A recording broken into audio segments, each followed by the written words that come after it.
자, 미국과 이란의 지상전 가능성이 점점 커지는 가운데 트럼프의 말도 미묘하게 바뀌고 있습니다.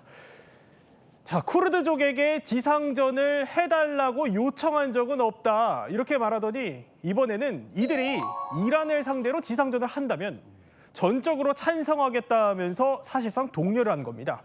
이렇게 지상전은 간을 보고 있는 사이 미국은 하늘과 바다부터 화력을 쏟아붓고 있습니다. We're now up over 30 ships. And in just the last few hours, we hit an Iranian drone carrier ship, roughly the size of a World War II aircraft carrier. And as we speak, it's on fire. 자, 이렇게 트럼프가 지상전 카드를 만지작거리는 동안 영상을 하나 공개했습니다. 중부사령부가 공개한 영상 보여드리고 있는데, 자, 저렇게 갑자기 화염이 번쩍 나는 겁니다. 저게 이란의 드론 운반선이라는 건데요. 크기가 미국이 밝히길 2차 세계대전 항공모함 수준의 규모와 맞먹는다 이렇게 설명하던데, 이영정 세대장, 그러니까 미국이 일단 바다부터 이란 숨통 확실히 조이겠다는 것 같아요. 네, 이 정도면 뭐 해군만 때리겠다, 거의 이 정도로 나오는 것 같은데요. 어제 이 시간대만 해도 격침당한 이란의 함선 한 20척 정도라고 말씀드렸잖아요. 그러니까요. 예. 그런데 하루 사이에 30척이 됐습니다. 그래요. 그리고 규모도 점점 타격하는 규모도 커지고 있고요. 이게 이제 어떤 미국과 이스라엘의 전술 전략 변화가 있는 것 같습니다. 처음에는 네. 집중적인 공습을 통해 가지고 뭐 하메네이를 제거하고 이런 상황이었는데, 이제는 미래의 어떤 전쟁 능력, 이란의 드론 제조라든가 예. 또 미사일 제조, 이런 시설까지도 집중적으로 때려가지고 기선을 완전히 제압해버리겠다, 이런 거고요. 자미르 이스라엘군 참모총장도 2단계에서 이란 정권과 그 정권의 군사적 역량을 해체해 나가겠다, 네. 이렇게 아주 공언을 하고 있습니다. 이런 상황이기 때문에 지금 당분간은 아마 미국과 이스라엘이 그 이란의 해군 전력을 와해시키는 데 좀 집중을 할 것 같습니다. 그러니까 한 차원 한 단계로 넘어선 듯하다는 평가를 주셨는데, 봉영식 교수님, 일단 저 해군력 얘기를 해보면은, 그러니까 이란이 계속 호르무즈 해협 막겠다 뭐 이렇게 카드로 압박하고 나서니까, 그럼 미국 입장에서는 먼저 그럼 바다에서 한번 해봐라, 어떻게 되는지 우리가 보여주겠다, 이러는 것 같아요.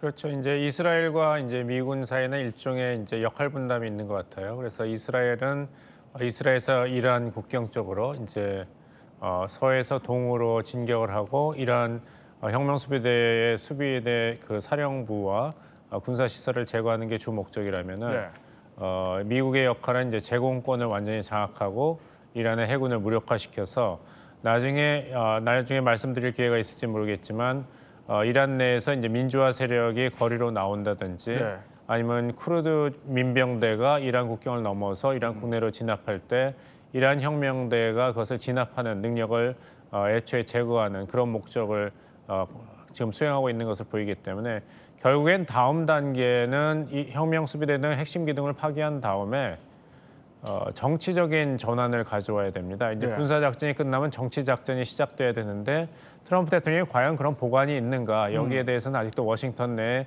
많은 우려와 불안이 있습니다. 그러니까 봉 교수님 설명은 이거예요. 그러니까 당초에는 뭐 한 4주 내에 끝내겠다는 전쟁이 지금 일단 일주일째로 접어들었습니다.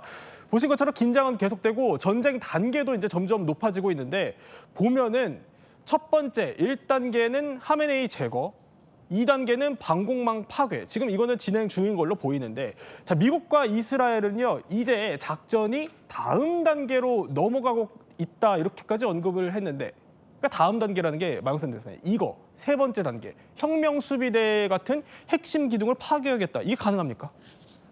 굉장히 어려운 오퍼레이션이 될 것입니다. 지금 현재 우리가 2단계라고 하는데 방공망 파괴, 근데 그 방공망 파괴뿐만 아니라 지금 현재 이란의 핵시설, 미사일 시설, 드론 시설, 이것을 다 망라하는 군사 시설까지로 해석이 됩니다. 그렇다고 한다면은 지금 현재 어디까지 가 있느냐 하면은 미국 측에서 발표하는 걸 보면은 지금 미사일 전력 한 80% 정도 분쇄를 했다, 이런 이제 80%, 얘기가 나오고 있는데, 뭐 아직까지 이란이 숨겨놓은 미사일은 아직 공개가 안 됐습니다만은 두고 볼 일이다만은 지금 현재 제가 보기에는 가장 중요한 목표가 2단계 목표가 저는 2단계 목표라고 생각을 합니다. 왜냐하면은 예초에 이 전쟁이 시작되었던 가장 큰 목적이 이란의 핵 능력을 완전 제거하겠다는 거였습니다. 예. 따라서 설령 3단계로 넘어간다 할지라도 3단계는 매우 정치적인 요소를 많이 갖고 있는 겁니다. 그렇죠. 네네. 그래서 2단계를 계속하면서 3단계도 진행하지 않을까 저는 그렇게 생각을 합니다. 그러니까 2단계를 계속하면서 일단 다음 단계로는 전환을 했다라고 미 중부 사령관도 밝혔습니다. 자, 그러다 보니까 이런 상황들이 연출됩니다. 영상 하나 보여드릴게요.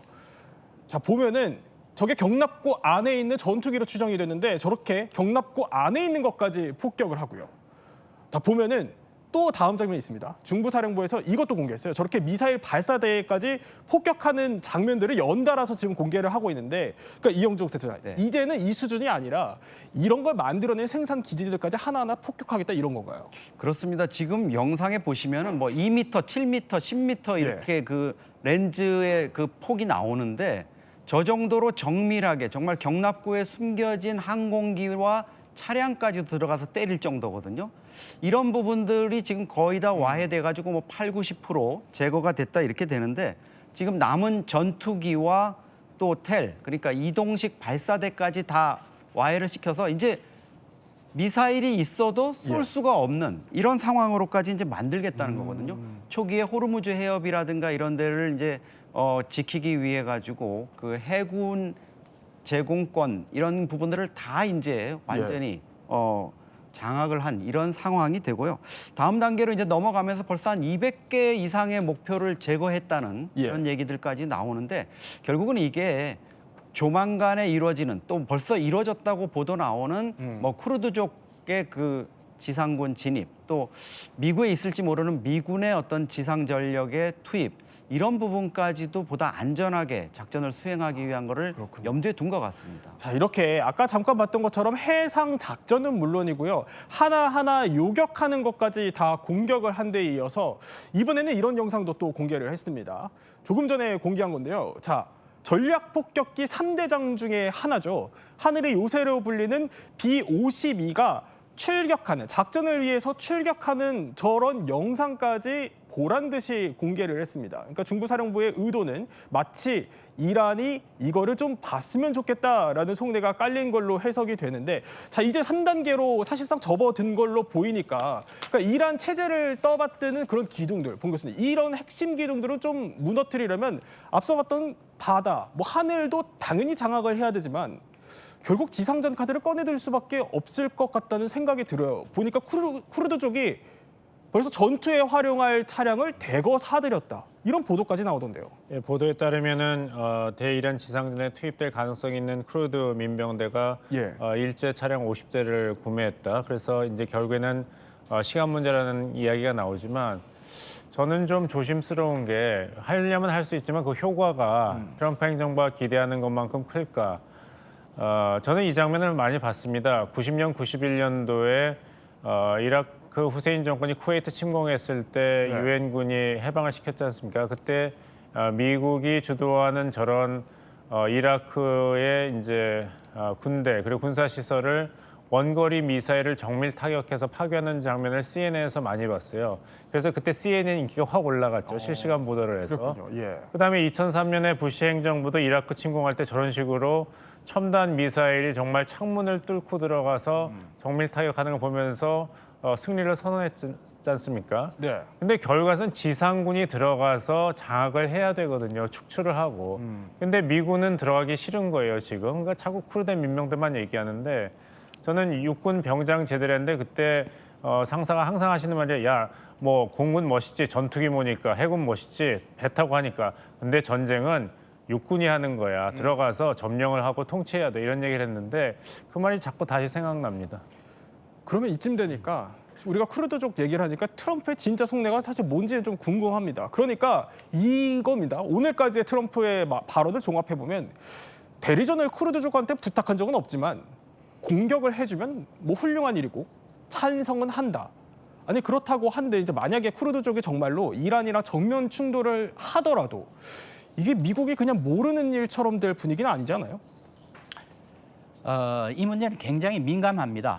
왜냐하면은 쿠르드족이 약 4천만 명이 있는데 그중에 2천만 명이 투르키예에 있고 지금 1천만 명이 이란 쪽에 있습니다. 나머지 한 1천만 명이 이라크하고 시리아에 나눠져 있는데 이 쿠르드족은 항상 자치를 한다든가 아니면 궁극적으로는 국가를 수립해야 되겠다는 이런 목표를 갖고 있는데 그렇다면은 그 자치를 하던 국가가 성립이 되던 예. 현재 있는 그 나라들 예를 들면 투르키예다, 시리아다, 이라크다, 이란 매우 민감하게 반응을 합니다. 아, 그 흩어져 있는 나라들에 예. 그렇습니다. 그게 이제 하나의 나라가 된다고 생각을 하면은 예. 따라서 이 문제는 외교적으로 매우 민감한 사항이기 때문에 트럼프 대통령도 지금 현재 투르키예의 협조를 받아야 되고 이라크의 협조를 받아야 되고 시리아의 협조를 받아야 되고 이런 상황에서 예. 분리 독립을 추구하는 이 단체에 대해서 무기 지원을 하고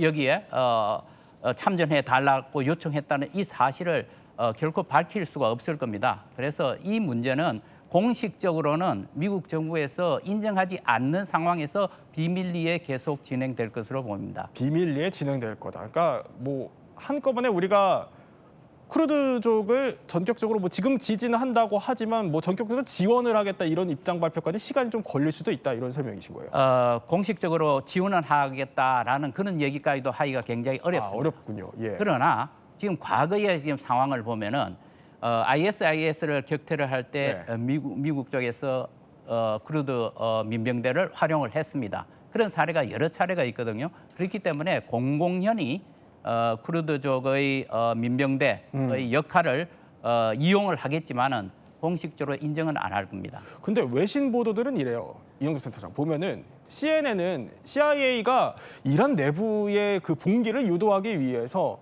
쿠르드를 접촉해 왔다라고 이렇게 CNN은 보도를 하고 있고요.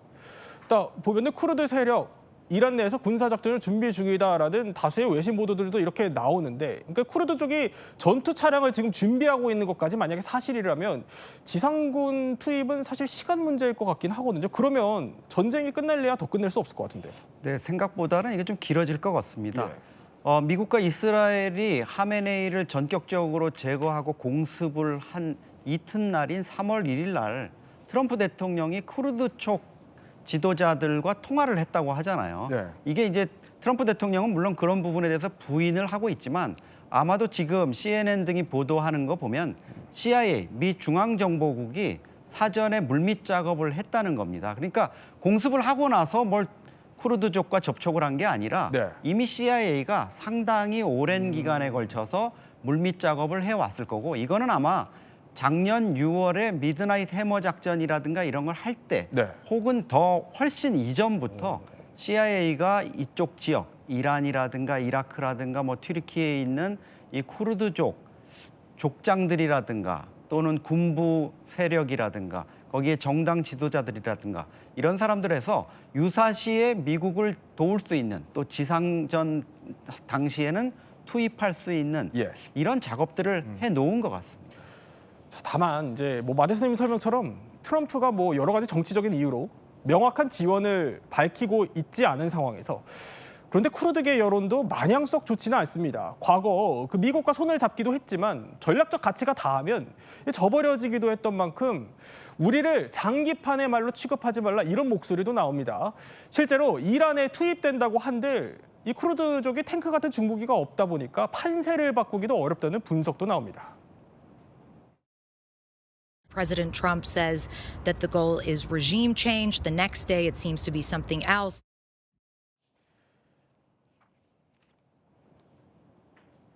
자, 어쨌든 쿠르드족의 지상전을 지지한다 이런 말까지 하면서 계속 판세를 트럼프가 가늠해 보려고 하는데 여기에 이런 말도 합니다.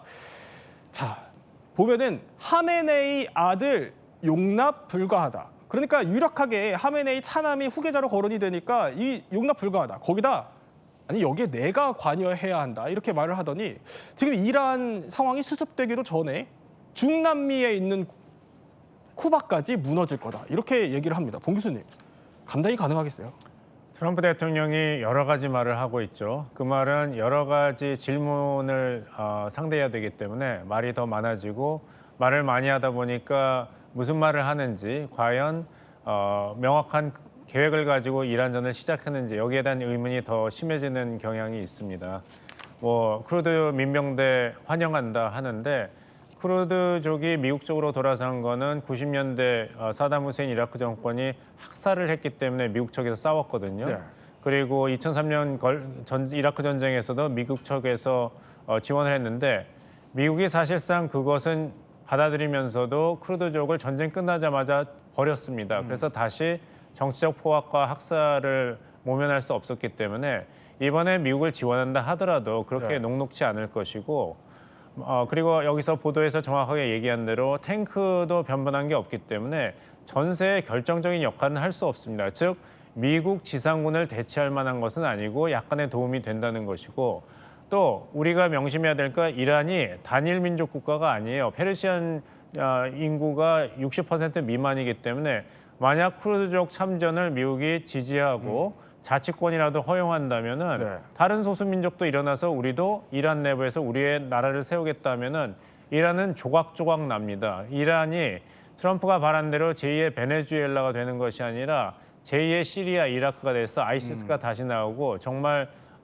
내란의 소용돌이에 빠진 지옥이 될 것이기 때문에 이건 굉장히 어려운 선택이다. 그렇기 때문에 트럼프가 자꾸 쿠바 얘기를 하는 거예요. 그러니까, 예. 그리고 하메네이 아들 용납 불가하다. 내가 관여할 것이다. 즉 자꾸 베네수엘라 모델이 된다는 얘기를 하는데 지금 상태로 보면 베네수엘라 모델로 가기보다는 미국이 피하고 싶은 이라크나 리비아나 시리아 모델로 갈 것 같기 때문에 트럼프 대통령은 잘 될 것이다. 내가 다 관여하면 될 것이고 해야 된다 그러고 저기 쿠바도 지금 곧 무너질 거니까 좀 기다려봐라. 좋은 소식이 계속 나올 것이다. 이런 식으로 민심 달래기에 나오고 있는 거죠. 민심 달래기다. 야, 이렇게 베네수엘라 또 이란에 의해서 사실상 뭐 민심 달래기를 위해서 쿠바 정권까지 붕괴를 예고한 이 상황. 어쨌든 자 트럼프 입장에서는요. 지금 전쟁을 하고 있으니까 1분 1초가 상당히 바쁠 것 같은데 백악관 분위기는 또 마냥 그렇지도 않은 것 같습니다. 축구 선수들을 대거 백악관으로 불러 행사를 열었습니다. And I'm once again calling on all members of the Iranian Revolutionary Guard, the military and the police to lay down their arms. They're only going to be killed. We're destroying more of Iran's missiles and drone capability every single hour, knocking them out like nobody thought was possible. And we think that we want to finish this one first, but that will be just a question of time before you and a lot of unbelievable people are going to be going back to Cuba. 자 저렇게 이란을 향한 무시무시한 경고장을 날렸는데 저 뒤에 서 있는 사람들 누구냐? 메이저리그 사커 우승팀 선수들이요. 근데 지금 저 사람 메시 아닙니까? 맞습니다. 축구의 신 라이오넬 메시인데요. 지금 메시 표정 보면 나는 누구지? 내가 지금 어디 있지? 뭐 네. 이런 표정으로 서 있는 것 같아요. 이게 지난해 그 MLS 그러니까 메이저리그 사커 우승팀인 인터 마이애미 메시가 소속돼 있죠. 이 팀들을 불러가지고 지금 축하 행사를 하는 자리인데 트럼프가 이쯤 되면은 정말 때와 장소를 지금 가리지 못하고 이란 때리는 데만 집중을 하는 것 같습니다. 저 선수들 저렇게 세워놓고 보통 스포츠 선수들을 불렀으면 뭐 우리 아메리카의 화합을 위해서 뭐 승리를 위해서 이런 얘기를 해야 되는데 지금 이란의 함선을 몇 대 내가 때렸고 뭐 어떻게 했고 앞으로 어떻게 할 거다 이런 얘기만 지금 줄줄줄 하거든요. 그러면서 이란이 나한테 협상을 하자고 왔는데 내가 이미 늦었다고 얘기해줬다. 뭐 이런 또 자랑스러운 이런 얘기까지도 하는 이런 어처구니 없는 좀 상황입니다. 아니 지금 선수들이 사실 축하하는 자리지만 저렇게 이란 얘기를 하면은 웃을 수 없을 것 같아요. 뒤에 있는 선수들도. 아니, 이게 지금 뭐 저 예. 썩은 미소라 그러죠. 우리가 속칭 뭐 그런 표정들로 지금 굳은 채로 서 있습니다. 아 근데 사실 본 교수님 트럼프 입장에서는 자기 전쟁 성과 자랑하는 자리인데 저렇게 선수들 뒤에 세워놔도 되는 거예요? 트럼프 대통령으로는 당연히 해야 될 일을 하는 거죠. 왜냐하면 주인공은 트럼프 자신 아니겠습니까? 그러니까 미국 축구리그 우승팀이 당연히 뒤에 있어야 되고 이 인터 마이애미 팀은 또 플로리다에 있기 때문에 쿠바와 인접한 지역에 있기 때문에 라틴계 선수들이 많습니다. 쿠바계 출신을 그래요? 포함해서. 네. 그러면 쿠바의 폭정과 가난을 피해서 온 부모의 자녀들이기 때문에 아무래도 지금 쿠바 정권에 대해서는 반감이 있죠. 하지만 어느 운동하는 선수가 이 정치와 연루되는 걸 좋아하겠고 그렇죠. 특히 네. 이란에서 지금 사람들이 죽어가고 있는데 거기에 일부 또 선전의 일부가 된다는 건 유쾌하지 않겠죠. 그래서 트럼프 대통령이 국내 정치적으로 좀 이미지 메이킹을 하려고 그러는 건데 사실 전쟁 중에 이런 스포츠 행사를 대통령이 이용한 것은 트럼프 대통령뿐만이 아닙니다. 9.11 테러 사건이 나고 그때 미국 경제가 다 얼어붙었습니다. 사람들이 안전하다고 느끼질 못하니까 여행도 안 하고 경제, 특히 소비 경제가 추락했기 때문에 그것을 달래기 위해서 당시 조지 W. 부시 대통령이 보안 문제가 있었습니다만 워싱턴에 있는 내셔널팀 경기에 가서 시구를 했어요. 당시도 그러면서 대통령이 이렇게 야구장에 와서 시구를 할 정도로 안전하다. 그러니까 미국 국민을 정부를 믿고 미국군을 믿고 일상으로 돌아가라 이런 메시지를 보냈기 때문에 트럼프 대통령도 그런 정치적인 필요성에서 이렇게 마이애미 팀을 뒤에 세워서 이런 메시지를 던지는 것 같습니다. 그러니까 봉교신 설명은 이번 전쟁에 대한 미국 내 여론도 썩 마냥 좋지는 않은 그런 않죠. 상황에서 저런 모습으로 좀 민심을 달려보려는 거다. 하지만 논란을 또 불러오고 있는데요. 심상치 않은 여론, 미국 내 곳곳에서 포착이 됩니다. 이번에는요, 미 의회 청문회장으로 한번 가보죠. Israel is the reason for this war. America does not want to fight this war for Israel. Let's go. Come on, let's go. America does not want to send its sons and daughters to war for Israel. Your inability.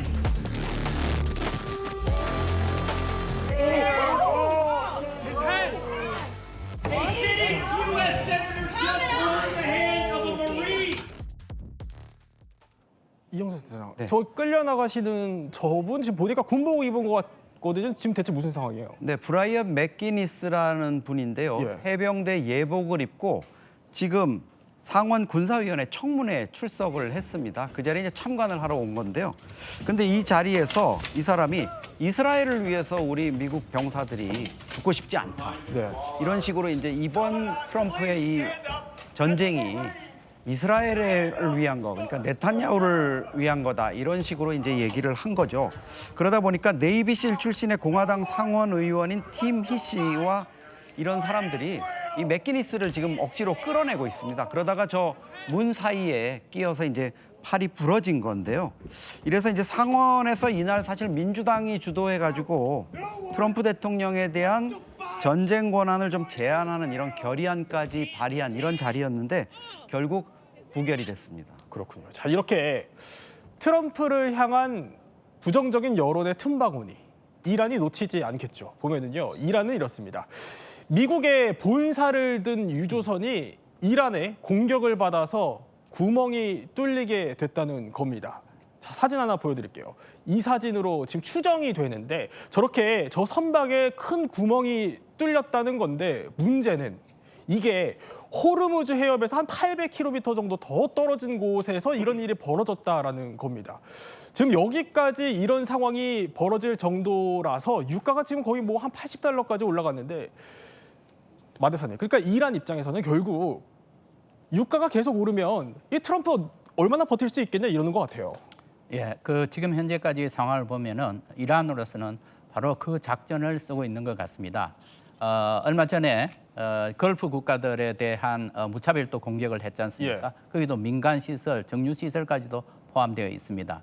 그리고 지금 현재 호르무즈 해협을 저렇게 지금 통행을 불가능하게 만들어 것은 세계 유가가 금방 이제 치솟는 겁니다. 그렇다면은 호르무즈 해협이 막혔다고 하면은 다른 루트를 또 이용을 해야 되는데 해운 회사라는 것이 보통 장기 계약에 따라서 자기들의 그 선박을 풀리 가동을 하고 있습니다. 그런데 지금 이렇게 되면은 우회하게 되면은 루트가 길어지고 그렇게 되면은 시간이 또 더 많이 걸리고 이렇게 되니까 가용한 배들이 없습니다. 그래서 해운 수송료가 엄청나게 올라가는 것입니다. 그래서 전 세계 경제는 유가가 올라가고 그리고 물류 비용이 올라가는 것에 대해서 도저히 감당하기가 어렵기 때문에 미국에 대해서 빨리 전쟁을 멈추라는 압력을 가할 것으로 기대하는 것입니다. 이란이 이렇게 호르무즈를 쥐락펴락하면서 이제 국제 유가 밀어 올리고 이걸로 트럼프의 숨통을 이란이 한번 조여보려고 하지만 공 교수님, 오늘 트럼프의 이런 발언이 전해졌어요. 뭐냐면 휘발유가 오르면 그냥 오르는 거다. 군사 작전이 더 중요하다. 이런 발언을 했더군요. 뭐 트럼프 대통령은 부자니까 뭐 휘발유가 올라도 뭐 큰 고민 안 해도 되겠죠. 근데 이 상태에서 이런 경제적인 피해를 미국 대통령이 인정을 한다면은 그렇지 않아도 불리한 여론이 더 악화될 수가 있기 때문에 군사 작전에는 절대 멈춤이 없다는 얘기를 트럼프 대통령이 했고, 뭐 헤그세스 국방장도 마찬가지 이야기를 했죠. 더 큰 고통이 있을 것이라 얘기하고 전쟁이 어떻게 될 건가는 전적으로 미국이 알아서 결정할 것이다. 그런 능력이 있다고 얘기를 해서 강경 발언을 쏟아내고 있는데요. 결국에 가서는 그 사람들이 보는 것은 트럼프 대통령의 마음을 움직일 수 있는 것은 미국 경제에 큰 타격이 가시적으로 나타날 때다. 이런 얘기를 합니다. 지난번에 관세 폭탄을 했는데 미국 국채 시장까지 흔들리니까 트럼프 대통령이 후퇴했지 않습니까? 그래서 네. 타코란 얘기도 나왔죠. 이번에도 결국에는 유가를 포함해서 여러 가지 경제 지표가 확실하게 악화되는 것을 보이면 트럼프 대통령이 마음을 바꿀 것이다. 이 얘기의 근거는 뭐냐면 이스라엘 네탄야후 정부는 전쟁을 계속하고 싶어 합니다. 그래야지 다른 선거에서도 또 재선이 되니까요. 네네. 하지만 트럼프 대통령은 이 정도에서 끝나고 싶어 하는데 이스라엘을 설득할 카드가 없고 이란의 협상을 할 대표가 아직 없다는 것이죠. 그래서 차남은 안 된다. 다시 한번 강경 성직자는 안 된다는 선을 긋지만 그 말을 뒤집어 보면 어떻게 본다면 우리는 이스라엘과 달리 종전할 의사가 있으니까 빨리 괜찮은 대표를 내세우라는 메시지로도 우리가 해석할 수 있습니다. 일종의 또 출구 전략일 수 있다 이런 설명이신 거예요. 자, 그런데 어쨌든 이란 입장에서는 저렇게 호르무즈를 앞세워서 좀 국제 정서 흔들어보고 미국의 부메랑도 날려보고 하고 싶지만 이란 내부 피해 상도 만만치 않습니다. 영상 하나 보여드릴게요. 특히 수도 테헤란이 상당히 많은 폭격을 받았는데 폐허가 사실상 된 저 건물이 굉장히 유명한 경기장이라면서요. 네, 이란 축구의 성지인 아자디 스타디움입니다. 이란이 축구 잘하고 또 열심히 하지 않습니까? 예. 근데 아마 저런 모습을 보면 축구 팬들 입장에서는 상당히 상심이 클 수 있겠다 이런 생각이 드는데요. 뭐 축구장이 피격을 받았다, 이게 다른 어떤 주택가나 빌딩이 무너진 것보다는 인명 손실이나 이런 면에서는 적겠지만 이게 비단 이 축구 경기장의 문제만이 아니라 테헤란 전 시가지가 네. 지금 엉망이 돼 있는 이런 상태고요. 뭐 통신이 두절되고 전기가 끊기고 상하수도 당연히 문제가 생겼죠. 예. 인터넷 접속 같은 경우에는 한 4% 정도만 지금 가동이 되고 있다고 하고요. 일부 지역에서는 통신이 두절되고 모든 것이 지금 작동이 멈춰서 심지어 부상자, 사망자가 생겨도 그렇군요. 예. 구조라든가 이런 것들을 요청할 수 없는 이런 상황으로까지 그야말로 유령 도시로 변했다고 합니다. 저렇게 테헤란이 사실상 유령 도시처럼 변하다 보니까 이란이 중동에 있는 주변국들에게 거의 사실상 뭐 분풀이를 하듯이 공격을 퍼붓고 있습니다. 어제 저희가 전해드린 것처럼 그 나토 회원국인 튀르키예로도 미사일을 날리더니 자, 영상 하나 보여드릴게요. 이번에는 아제르바이잔입니다. 아제르바이잔까지 폭격을 받았다, 이런 보도들이 속출하고 있는 겁니다. 이럴수록 마 대사님, 사실 이란도 본인들도 이제 피해가 클 텐데 이란의 진짜 노림수는 뭡니까? 우선 이제 아제르바이잔을 보면은 예. 같은 시아 종교가 시아입니다. 인구의 한 95%가 예. 그런데 그럼에도 불구하고 아제르바이잔은 매우 세속적이고 예. 실용적인 외교를 구사를 하고 있습니다. 그래서 가급적이면 적을 두지 않고 모든 나라와 관계를 개선하겠다는 그런 의지를 갖고 있어서 네. 이스라엘하고도 상당하게 관계가 좋습니다. 그래서 지금 현재 이란으로서는 이스라엘 또는 미국을 지원하는 이런 세력들이 이 전쟁에 개입하는 경우에는 우리가 그냥 두고 보지 않겠다. 반드시 반격을 하겠다라는 그런 의지로 보입니다. 그러니까 이렇게 여러 국가들로 사실상 보면은 물귀신 작전처럼 하고 있지만 네. 아제르바이잔이 시아라고 하셨으니까 네. 그러면은 이란 내부에서도 이 공격에 대해서는 여론이 좀 엇갈릴 수 있지 않아요? 네, 그런 측면이 있습니다. 그런데 예. 지금 현재 이란 정부에서는 어제 있었던 투르키에 대한 공격 네. 그리고 아제르바이잔에 대한 공격 여기에 대해서 부인을 했습니다. 우리는 한 적이 없다라고 그렇군요. 또 부인을 예. 했습니다. 네. 그게 부인했는 것이 사실이라고 한다면 예. 물리적으로 이게 어디서 공격을 했는가 하는 것은 이미 다 나와 있습니다.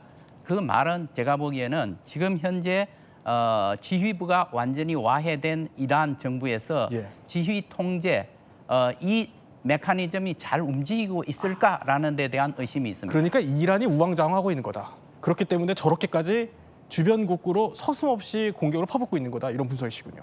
네. 이란을 둘러싸고 보복을 못하도록 미국이 바다, 하늘, 육지 가리지 않고 지금 맹공을 퍼붓고 있는데요. 폭스뉴스 보도로 알려진 게 이란 땅에서 미국이 지상전을 시작한 것으로 보인다. 이런 보도가 알려졌습니다. 근데 일단 미군은 아니고 쿠르드족이라는 게 대신한다 이런 얘기가 나오던데요. 네, 그렇습니다. 지금 현재 미국이 지상군을 투입을 할 것이냐 예. 이런 문제가 많이 나오고 있습니다. 그런데 미국 국내 정치적으로 볼 때 그것은 거의 불가능에 가깝다고 생각이 됩니다.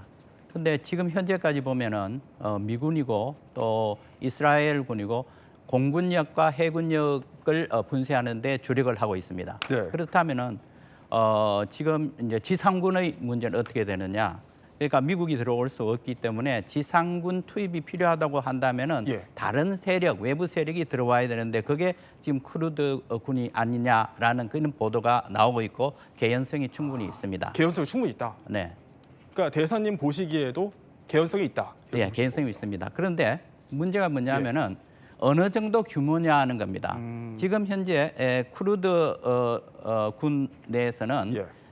이란 쪽에 있는 쿠르드군이 가장 작습니다. 규모가 수천이거든요. 그러니까 이라크에 있는 쪽은 한 15만 정도 되고 시리아에 있는 것은 한 10만 정도 됩니다. 네. 그러니까 그 작은 규모의 군들이 주로 이라크 쪽에 가서 피신해 있는 겁니다. 그래서 그 군들이 지금 현재 들어왔다는 것이고 예. 앞으로 이 상황 추이에 따라서 다른 지역에 있는 쿠르드 군들이 얼마만큼 개입을 할 것이냐 하는 것은 우리가 조금 더 관찰해야 볼 필요가 있습니다. 그러니까 일단 대리 세력, 미국과 가까운 그런 세력, 이 쿠르드족이 뭔지부터 저희가 짧게 설명을 드릴게요. 보면은 이란계 산악 민족이고 이렇게 이라크, 뭐 시리아 등 여기저기 지금 흩어져서 살고 있다는 건데 어쨌든 간에 쿠르드 자치정부는요. 이란 진격설은 아니다, 명백한 거짓이다 부인은 하고 있습니다만 마대사님 설명대로 어느 정도 설득력이 또 있고 폭스뉴스 보도가 사실이라면 그러니까 왜 미군이 안 가고 직접 쿠르드족이 일단 이렇게 거론이 되는 거예요. 미군이 네. 가기엔 리스크가 있다 이렇게 보는 거예요. 미군이 가기는 굉장히 큰 리스크를 안고 있는 예. 것이죠. 아마 그렇게 되면은 미국 국내 정치상 지상군이 들어간다는 경우에는 엄청난 사상자가 발생할 가능성이 있습니다. 그렇죠. 예. 그것은 미국의 지금 현재 중간 선거를 앞두고 있는 트럼프 대통령으로서는 거의 채택할 수 없는 그런 옵션이 되겠습니다. 따라서 그 외부 세력을 이용을 한다고 예. 한다면은 쿠르드 군들이 가장 타당하지 않을까. 그리고 과거에도 보면은 시리아 네. 내전에 했을 때 그리고 IS 군들을 척결했을 때 그때 미국이 협조를 해서 이용했던 군들이 바로 쿠르드족. 당시에도 그래도 네. 또 전례가 있었다 이런 설명까지 해 주시는 겁니다. 미국의 이란 공습 엿새째 하루하루 시간이 갈수록 트럼프 입장에서는요. 이게 전쟁의 늪으로 끌려 들어가느냐 아니느냐 기로에 놓이게 됩니다. 일단은 출구 전략이 마땅히 없는 상황에서 이렇게 대리 지상전까지 거론되는 상황. 그럼 백악관은 뭐라고 할까요? On the fact that the president has held many calls with partners, allies, and leaders in the region, in the Middle East. But as for any report suggesting that the president has agreed to any such plan is completely false. So again, it's not part of the current plan, but I'm not going to remove an option for the president that is on the table. 그러니까 백악관 대변인 설명은 트럼프가 쿠르드족을 접촉한 건 맞아요. 맞는데 대리전을 또 시킨 적은 없다는 겁니다. 그렇지만 또 지상군 투입 가능성은 완전히 배제하지 않는다 이런 얘기인데 그러니까 트럼프가 상황을 지금 간보고 있는 거예요? 저 캐롤라인 레벳 백악관 대변인이 젊은데도 굉장히 말을 잘하죠. 통화를 많이 한 건 사실이지만 예. 어떤 계획을 세운 건 전혀 없다고 얘기했습니다. 지난번 경주 에이펙 때도 대통령과 같이 와서 굉장히 한국 사람들 사이에서 인기가 높았는데요. 사실을 사실대로 받아들여야겠죠. 옵션으로서 쿠르드 민병대가 미국의 지상군 대신에 이란 안정화 작전에 지상군으로 진격을 했으면 좋겠다는 아이디어를 띄운 건 같습니다. 하지만 리스크가 굉장히 많아요. CIA 분석에 따르면은 쿠르드 민병대 가지고는 이란의 혁명수비대를 절대 제압하기에 충분하지 않다. 그런 얘기가 나왔거든요. 네. 기대할 수 있는 거는 아까 말씀드린 대로 방공망 완전히 무력화시키고 이란 해군 완전히 괴멸시키면은 쿠르드 민병대가 국경을 넘어서 이란에 진격할 수 있는 것까지는 미국이 해줄 수 있어요. 하지만 들어간다 하더라도 민병대가 이런 군비라든지 병력 숫자에서 너무 열세기 때문에 네. 이란의 친민주와 친미리 세력이 거리로 나와서 새로운 정권을 만드는 기여를 그 정도의 안정화를 하기에는 턱없이 부족하다 이런 얘기가 있기 때문에 이 백악관 대변인은 계획이 있는 거 아니다. 뭐 쿠르드 민병대가 어떻게 이란에서 활동을 하더라도 미국과는 관계가 없다는 이제 선을 긋고 있는 것입니다. 진짜 속내는 한번 살펴봐야겠다 이런 생각이 들긴 하지만 어쨌든 간에 대리전으로 일단 지상전을 치르려는 거 아니냐 이런 의혹에 휩싸인 미국. 그렇다면 지금 이란 상황은 어떨까요? 이란 이런 소식을 듣고요. 가만히 있지 않았습니다. 보니까 신정우 국장, 이라크에 있는 아까 말씀해 주셨던 그 쿠르드족 단체 본부를 타격했더라고요. 이란이. 좀 전에 들어왔어요, 소식이. 네, 일단은 이게 대리전이라는 게 아프간전에도 있었습니다. 미군이 이제 특수부대가 예. 북부 동맹을 이제 군사 훈련시키고 물자를 지원해서 대리전을 치른 적이 있는데 그거 유사하게 진행된 것 같아요. 근데 하지만은 아직까지 미국 특수부대가 구적 접촉했다는 그 사실도 좀 없고 결국 이란이 이런 보도를 보고 대리전을 하면 우리가 좀 너희들이 크게 가만두지 않겠다는 경고 차원에서 선제 공격을 한 것으로 보여집니다. 자, 이란의 보복은요. 여기서 그치지 않습니다. 중동 인근의 국가들, 뭐 카타르 등 이런 정유 시설을 겨누고 있고요. 심지어는 튀르키예로 미사일을 발사까지 했습니다. 이걸 나토군이 물론 요격은 했습니다만 이 정도면 뭐 이란이 확전하자는 거예요? 이란으로서는 예. 지금 현재 가지고 있는 옵션이 거의 없다라고 그렇게 판단이 됩니다.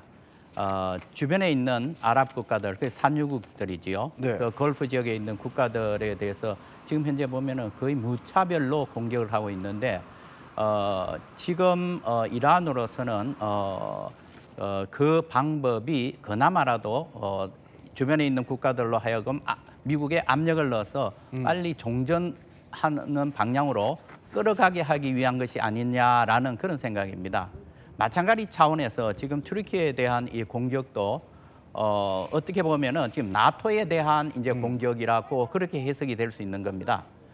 그래서 마찬가지로 지금 현재 영국도 지금 현재 개입을 하고 있고 프랑스도 개입을 하고 있는 네. 이런 상황에서 지금 튀르키예까지 이렇게 공격 대상이라고 한다는 것은 나토 국가들도 이 전쟁에 끌어들이려고 하는 것이 아니냐. 그래서 마찬가지로 압력을 가해서 미국으로 하여금 이제 빨리 종전 수순으로 밟도록 하는 것이 아니냐 이렇게 이제 생각이 됩니다. 그러니까 아까 잠깐 영상에 나왔지만 그 미사일 잔해가 튀르키예 쪽으로 떨어질 정도로, 그러니까 튀르키예로 향하고 있었고, 자 저렇게요. 보면은 그 방향에 미군이 주둔 중인 공군 기지가 부근에 있다 보니까 이란이 이걸 노린 게 아니냐 이런 지금 분석들이 나오고 있어요. 근데 문제는 지금 튀르키예가 게다가 이게 나토 가입국이다 보니까 이게 만약에 그대로 날아갔으면은 이거 거의 뭐 전쟁 판도가 확 달라지는 거 아니에요?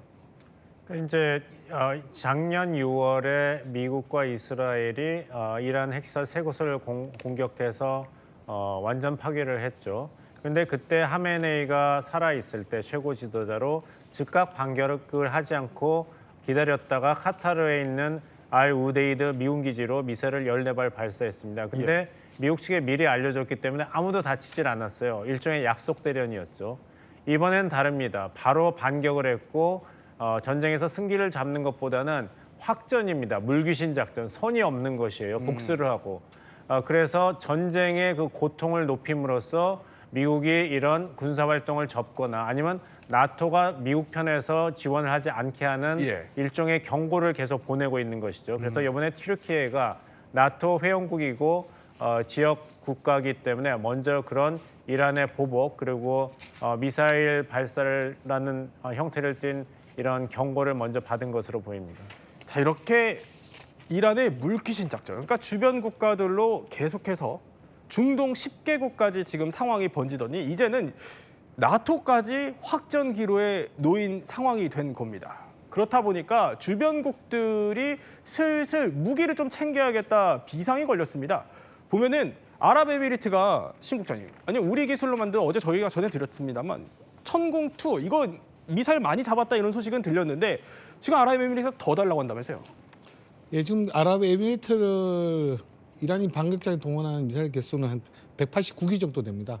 어제도 3기 정도가 공격에 또 그래요? 했죠. 예. 다 요격냈는데 뭐 이란도 아니 그 UAE도 사드라든지 배틀을 보유하고 있지만 이렇게 189발 200 가까이 공격 받으면 그 소진이 지금 상당히 빠르거든요.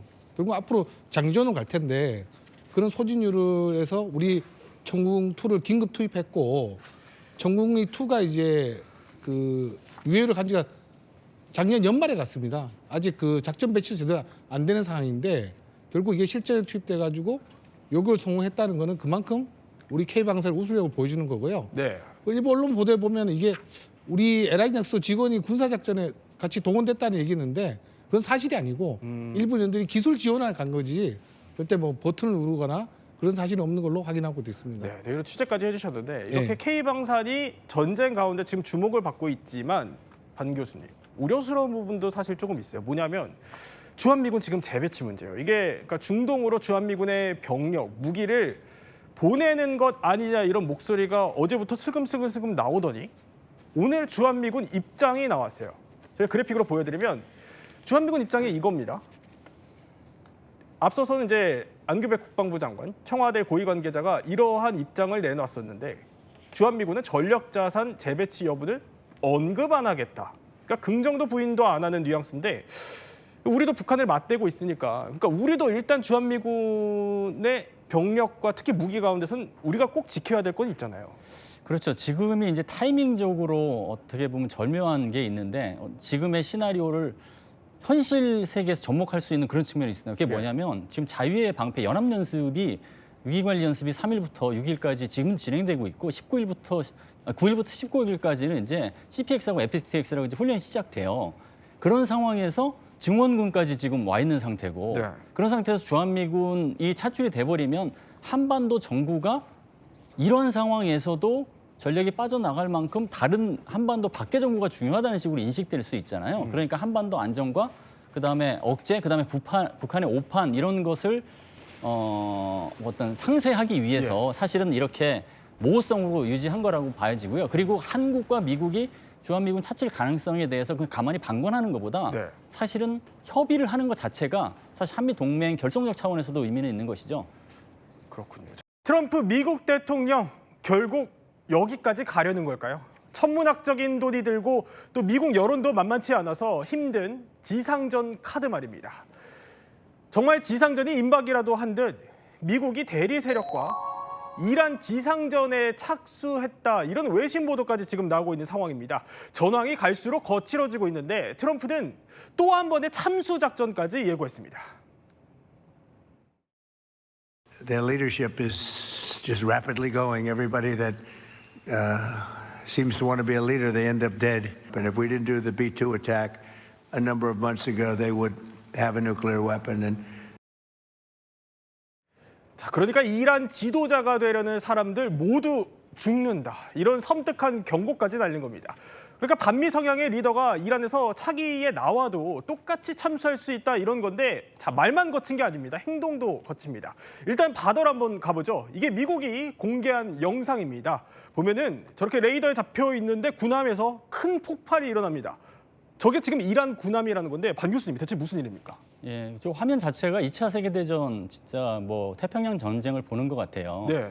그래서 미국 잠수함이 이란 전투함을 어뢰를 이용해서 격침시켰다는 영상인데 중어뢰를 레이시온사에서 만든 21인치 중어뢰를 사용했다고 얘기를 하고 있어요. 예.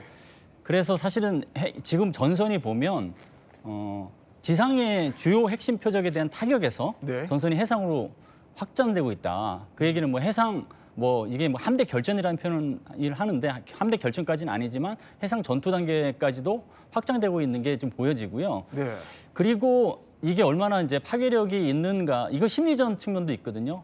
해상에서 작전할 때 가장 무서운 무기가 뭐 미사일도 있지만 네. 미사일 한두 발 맞는다고 침몰을 안 하거든요. 근데 두 가지 무기는 진짜 무서워요. 그게 첫 번째 기뢰고 네. 두 번째는 어뢰거든요. 아. 이거는 한 발만 맞아도 반파가 돼서 침몰합니다. 대표적으로 천안함 피격 사건이 그랬잖아요. 예. 근데 이건 중어뢰이기 때문에 굉장히 크고 사실 시신도 보면 사망이 현장에서 87명, 그다음에 실종자도 61명이라고 하는 거 보니까 승조원 대다수가 사실은 사망인 거로 보여집니다. 이거는 이제 해상에서 굉장히 파괴력 있는 공세에 나설 것임을 보여주는 신호탄이라고 볼 수 있겠죠. 신호탄이다. 그러니까 해상까지도 지금 전쟁이 더 거칠어지고 있다 이런 말씀이세요. 자, 이게 저희가 그래픽으로 한번 준비를 해봤어요. 보면은 이런 상황이었던 겁니다. 어뢰를 써서 자 저렇게 상대 군함을 침몰시킨 첫 사례, 90여 명이 사망했다. 이런 소식까지 전해지는데 반 교수님 설명에 이게 2차 대전 이후에 무려 80여 년 만에 꺼내든 미국의 카드였다는 겁니다. 그러니까 신정호 총장님 보면 이 정도면 아니 뭐 아직까지 지상군까지는 아니어도 해군 해상에서는 미군이 거의 작정한 것 같아요. 네, 일단 해군력을 무력시켰다는 걸 예. 미군이 지금 많이 강조하고 있잖아요. 뭐 미 해군 기지를 아니 이란의 해군 기지를 무력화시키고 또 이 함 지금 스리랑카 해역에서 구축된 이제 그 격침된 이란의 함정은 적절 이게 이번 작전과는 관련이 없습니다. 그러니까 연합훈련 중에 그 지역에 있었던 건데 네. 왜 미군이 이렇게 저 스리랑카 해역까지 가서 그 이란의 해군의 그 구축함을 격추했을까 보면 그 호르무즈 봉쇄와 좀 관련이 있어요. 빨리 우리가 이란의 해군을 다 괴멸시켜가서 예. 호르무즈 봉쇄를 뚫겠다는 그런 쪽으로 미국이 선전한 것 같은데 뭐 이런 구축함과 해군 기지를 무력화시킨다 해가지고 호르무즈가 봉쇄가 풀리질 않습니다. 네. 호르무즈는 50km 해역을 아주 짧은 해역일 뿐더러 그 기뢰를 이제 설치할 경우에는 뭐 혁명 수비대에서 소형 함재 갈 수 있잖아요. 그래서 결국은 이제 그 호르무즈 해협을 우리가 뚫을 수 있다. 그렇게 해서 이란의 해군을 계속 무력화시켰다는 것을 보이지 않는 선전전으로 보여집니다. 그러니까 호르무즈 해협을 겨냥한 일종의 선전전으로 본보기식으로 지금 저렇게 보여주는 거다라는 설명을 해주신 건데, 그러니까 미군 입장에서는 뭐 아직까지 지상군을 전격적으로 보내지는 않더라도 이제 바다 위에서 어디서든 이란 군함은 미국의 표적이 될 수 있다. 이거를 그야말로 행동으로 보여준 겁니다. 트럼프의 최측근인 미 국방장관이 직접 등판해서 이렇게 경고장을 날렸습니다. An American submarine sunk an Iranian warship that thought it was safe in international waters. Instead, it was sunk by a torpedo. Quiet death. The first sinking of an enemy ship by a torpedo since World War II. In fact, last night, we sunk their prize ship, the Soleimani. Looks like POTUS got him twice. 자, 그런데 이렇게 말 경고뿐만이 아닙니다. 보면은요, 헤그세스 국방장관이 또 이 영상을 공개한 거에 댓글을 달았습니다. 보면은 이렇게 테러리스트 이름을 딴 배가 물고기들과 함께 쉬고 있다. 이란 정권은 헤엄칠 줄 모른다고까지 말을 날린 건데, 이 정도면 아니 군함 그냥 침몰시킨 데 이어서 거의 이란한테는 굴욕 거의 그 이상일 것 같아요. 지금 미국 국내에서는 왜 이스라엘이 해야 될 전쟁을 우리 미국이 하고 있는가, 왜 우리 군인들이 이스라엘과 이란 때문에 죽어야 되는가, 이런 비판이 나오고 있지 않습니까? 특히 트럼프가 47대 대통령으로 징검다리 재선을 되는데 혁혁한 공로를 세운 소위 마가 세력들, 미국이 다시 위대하게 만들게 된 세력들이 비판을 하고 있어요. 그렇다면은 트럼프 대통령 입장에서는 아니다, 전쟁 지금 잘 수행되고 있고 우리가 승기를 계속 잡아가고 있다는 증거를 보여야 되는 거예요. 그래서 이란 호르무즈 해협에 있는 이란 군함이 아니더라도 이런 식으로 미국 국민들에게 또 시청자들에게 확실하게 보여줄 수 있는 전쟁 성과를 보여야만 미국 여론이 나빠지지 않게 됩니다. 이번 상원에서 53대 47로 의회가 전쟁 그 수행을 허락을 해야 된다는 1973년도 워 파워 액트를 부결했습니다. 트럼프 대통령은 큰 승리죠. 하지만 여론이란 게 어떻게 바뀔지 모르기 때문에 이런 헤그세스 국방장관의 말을처럼 솔레이마니를 한 번 죽인 게 아니라 두 번 죽였다. 이란의 해군력은 완전히 우리가 무력화시켰다. 특히 그 수장시켰다 이런 성과를 계속해서 보여야 되고 예. 이게 사실 맞습니다. 이스라엘은 주로 이란의 도시 군부 중심 인프라를 공격하는 역할을 하고 미국은 남쪽에서 해군력과 방어망을 무력화시키는 작전을 하고 있는데 성과가 있는데 그것을 계속 미국 국민들에게 설득력 있는 메시지로 내세워야 됩니다. 근데 이런 말을 이란이 들었으면 이란도 이제 가만히 있지 않겠다 이런 생각이 또 들긴 합니다만 자, 미국이 바다에서 저희가 설명드린 것처럼 80여 년 만에 그러니까 2차 세계대전 이후로 어뢰를 꺼내들었다면 최신 무기들도 대거 지금 투입하고 있습니다. 자, 보면은요. 첫 번째, 이란 기술을 그대로 가져와서 비슷하게 만든 이 자폭 드론에 이어서 기존 무기인 토마호크 순항 미사일의 개량형도 지금 공개를 했고요. 여기에 지금 끝에 보면은 장거리 정밀 타격 미사일. 이거 조금 전에 미군이 영상까지 공개를 했어요. 이거 위력이 상당하던데요. 예, 뭐 PRSM 미사일 같은 경우는 미국군이 보유한 이제 단거리 탄도 미사일입니다. 이거죠. 예, PRSM인데 미국군은 기본적으로 에이테크스라고 부르는 탄도 미사일 사거리 300km까지 보유를 못했어요. 근데 이번에 지금 그래서 지금 미국군의 어떤 그 타격 거리를 좀 넓혀야겠다, 길어야겠다 해가지고 PRSM을 개발한 건데 기존의 에이테크스보다는 정확도는 거의 뭐 스나이퍼 같은 수준으로 더 올라갔어요. 타격한다고 합니다. 뭐 신형 미사일이니까요. 예. 그러니까 이거는 그냥 기본적으로 뭐 일반 이제 우리가 뭐 군에서는 고가치 표적이라는데 뭐 지휘소라는 주요 표적 타격을 개발한 것이고 이번에 처음으로 또 사용됐습니다. 또 하나의 특징을 더 말씀드리면 루카스 자폭 드론이죠. 네. 한 5천만 원 정도 하는데 뭐 리퍼나 프레데터 무인기를 뭐 비교한다면은 한 850대, 900대 만들 수 있는 아주 저가형 드론이에요. 네. 결국 미국도 이런 가성비 전쟁을 하고 있다. 아무리 천조국이지만 국방에서 한정돼 있다는 뜻이죠. 또 이거는 이란 그 드론을 나사까지 분해해가지고 거의 복사하다시피 해서 다시 만들었다 이런 얘기들도 나오던데. 자, 어쨌든 이 정밀 타격 미사일 이번에 그 영상을 공개한 거 보니까 저희가 그 영상을 자세히 보면 이런 장면들이 나와요. 저렇게 날아가는데 저게 그냥 날아가는 수준이 아니라 거의 꼬리를 물면서 굉장히 멀리 날아가거든요. 이게 사거리가 그러니까 500km가 넘는다는 건데 결국 이거 이란보라는 거잖아요. 그럼 이란에 어디를 노리겠다는 거예요? 그렇죠. 이게 에이테크스에 비해서 어떤 차별화된 특성이 있는가를 보면 알 수 있는데 첫 번째는 정밀성이거든요. 굉장히 핀포인트식으로 타격을 할 수 있는 무기고 두 번째는 에이테크스보다 사거리가 늘어났어요. 이거 500km, 그다음에 개량형은 1000, 그다음에 더 개량형 1500km까지 지금 발전시키고 있거든요. 그거를 이용해서 첫 번째 할 수 있는 게 종심 타격입니다. 종심 작전용으로 종심 타격이라고 하는데 적 깊숙이 후방지대에 가서 지휘 시설과 미사일 기지를 타격하는 그러니까 종심 타격이 가능한 무기 체계고 또 주목되는 점이 지금 그 프리즘 미사일을 이제 만들어서 배치하는 그 공간이 사실 인도태평양 공간이었어요. 그래서 중국을 상대로 A2AD 전략을 펼치는 주요한 자산 중에 하나였는데 전장에서 한번 이번에 써본 거예요. 그럼 대중국 견제 차원에서 저 무기의 활용도를 검증하는 측면에서도 미군에서는 여러 가지 효과 분석을 할 거로 봅니다. 그러니까 아까 트럼프가 뭐 차기 지도자 누가 들어서든 간에 우리는 타격할 수 있다 이런 얘기를 했는데 저런 미사일을 쓸 수 있다는 걸 마치 보여주기라도 하는 듯 공개를 한 것 같다 이런 생각이 듭니다. 자, 이렇게 그러니까 말씀해 주신 것처럼 이게 뭐 장비 병력이 대거 차출되면 우리로서는 북한의 대비 태세가 좀 약해지는 거 아니냐 이런 걱정이 나올 수밖에 없죠. 그럴 만한 근거가 있습니다. 영상 보여드릴게요. 좀 전에 북한이 공개한 겁니다.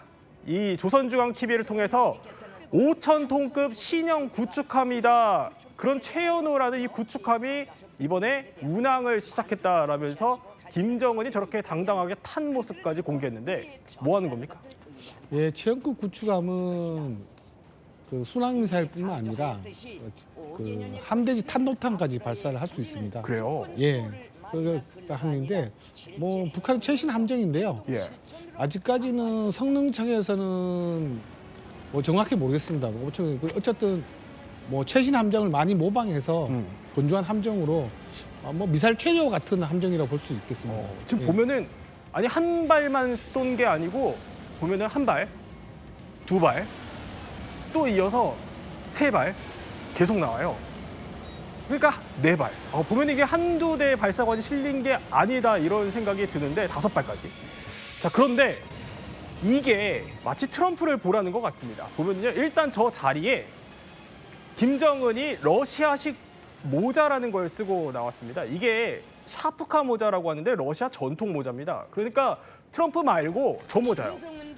나 푸틴이랑 더 친하다. 마치 이런 걸 의식하려는 듯 러시아와 초밀착하는 관계를 과시하려는 듯 저런 모자를 쓰고 나타났고요. 게다가 더 의미심장한 거는 요즘 미국이 이란을 상대로 지금 군함에서 계속 미사일 쏘는 거를 공개를 하고 있거든요. 제가 비교를 해봤습니다. 왼쪽이 지금 미국이 함정에서 군함에서 쏘는 미사일이고요. 오른쪽이 북한이 쏘는 미사일입니다. 딱 봐도 육안으로 봐도 비슷해 보이죠. 자, 저 정도로 북한이 우리도 이런 거 쏠 수 있다 마치 과시를 하려는 듯한데 반 교수님, 이거 일단 오른쪽에 있는 북한 순항 미사일 이거 핵 탑재도 가능해요? 그렇죠. 전략 순항 미사일 만든 것 자체가 이 9차 당대회 이제 방점을 핵무기 차원에서 방점이 두 가지가 있는데요. 예. 핵무기하고 재래식 무기를 결합한다, 통합한다. 그 통합하는 핵심적인 자선이 5,000톤급 체연함이거든요. 그래서 이 체연함이 작년에 2척을 진수시켰고 아직 전력화는 안 되는데 올해 또 한 척을 또 건조하겠다고 지금 해서 건조가 시작됐어요. 네. 근데 이게 이제 핵무기와 재래식 무기를 통합하는 핵심 전력으로서 전략 순항 미사일을 탑재하는 것이기 때문에 거기에 이제 핵무기를 탑재하는 게 당연하고요. 그리고 해군의 핵무장을 또 이야기를 했어요. 그리고 또 9차 당대에서 주목되는 부분이 핵무기를 선제 공격에 사용할 수 있다라는 발언을 시사했거든요. 그런 측면에서 선제 공격으로 쓸 수 있는 함정을 현시한다. 그래서 이란과는 다르다는 것을 보여주는 것이고요. 이제 앞서서 말씀하신 모자 같은 경우에는 예. 이란과 다른 점이 북한이 핵을 갖고 있는 것 외에 예. 이란은 뒤에 중국과 러시아가 없지만 북한은 중국과 러시아가 있다. 동맹이다, 동맹. 내 뒤에 러시아가 있다. 예, 그런 것을 예. 이제 강조한 것이죠. 그래서 직접 나서서 그런 것 때문에 김정은 최고 지도자는 하메인이 최고 지도자와 다르게 네. 당당하게 제 역할을 잘 하고 있다라고 현실을 하는 것이죠. 그러니까 마치 이란과 다르게 내 뒤에는 러시아가 있다는 듯 저 러시아 전통 모자까지 쓰고 구축하면 저렇게 옳은 모습을 당당하게 공개를 한 겁니다. 근데 마지막에 추가적으로 여쭤보면 외교관 생활 오래 하셨으니까 아마 기억이 나실 것 같아요. 보면은 통상적으로 미국이 대외 군사 활동을 이렇게 시작하면은 신변안전 위협 때문이라도 김정일 생각을 하면은 좀 잠행을 해왔던 걸로 기억을 하거든요. 네, 그렇습니다. 그런데 이제 아마 북한으로서도 예. 이거에 대해서 지금 현재 홍보 효과가 굉장히 좋기 때문에 이걸 어떻게 활용하는 것이 자기들 목적에 부합할 것이냐 하는 것을 따져봤을 겁니다. 그래서 지금과 같은 상황에서는 오히려 공개 행보를 통해서 네. 자신감 있는 모습을 보여주는 것이 미국에 대해서 중요한 메시지를 전달하는 것이 아닌가 이렇게 판단했을 가능성이 있습니다. 그러니까 뭐 김정일은 자맹을 해왔지만 나는 아버지와 좀 다르다. 정면 승부를 한번 보겠다 이런 의지로 읽힙니다. 게다가 트럼프 역시도요. 김정은을 겨냥한 듯 이런 발언을 날렸습니다. We're doing very well on the war front, to put it mildly, I would say. Somebody said, on a scale of 10, where would you rate it? I said about a 15. I think we have great support. When crazy people have nuclear weapons, bad things happen. 자, 트럼프가 보면은요. 이제 김정은은 핵 파워, 북한을 일종의 핵 파워라 생각한다. 그러니까 북한이 연달아서 이렇게 핵 능력을 가진 세력으로 인정은 해왔지만 결국 트럼프의 결론은 미친 사람들이 핵을 가지면 나쁜 일이 일어난다. 아니 이거 보겠습니다. 이건 뭐 마치 김정은 들으라는 것 같아요. 그러니까 곧 김정은도 이제 나와 핵 협상을 준비해라 이런 거예요? 미친 사람들이 핵을 가지면은 나쁜 일이 일어난다는 이야기를 해서 왜 이스라엘과 같이 이렇게 이란 참수작전을 해서 미국의 안전을 위험하게 만들었는가, 왜 쓸데없는 전쟁을 했는가에 대한 답변을 하는 거죠. 정당한 이유가 있었다. 근데 재밌는 게 이란의 하메니 정권에 대해서는 예. 미친 사람들이 핵 가지면 나쁜 일이 일어난다는데 핵을 가지면 미친 사람도 아니고 나쁜 사람도 아니고 똑똑한 사람이라고 트럼프 대통령이 김정은 위원장에 얘기했습니다. 스마트 쿠키라고. 예. 김정은 똑똑하다. 난 좋은 관계가 있다.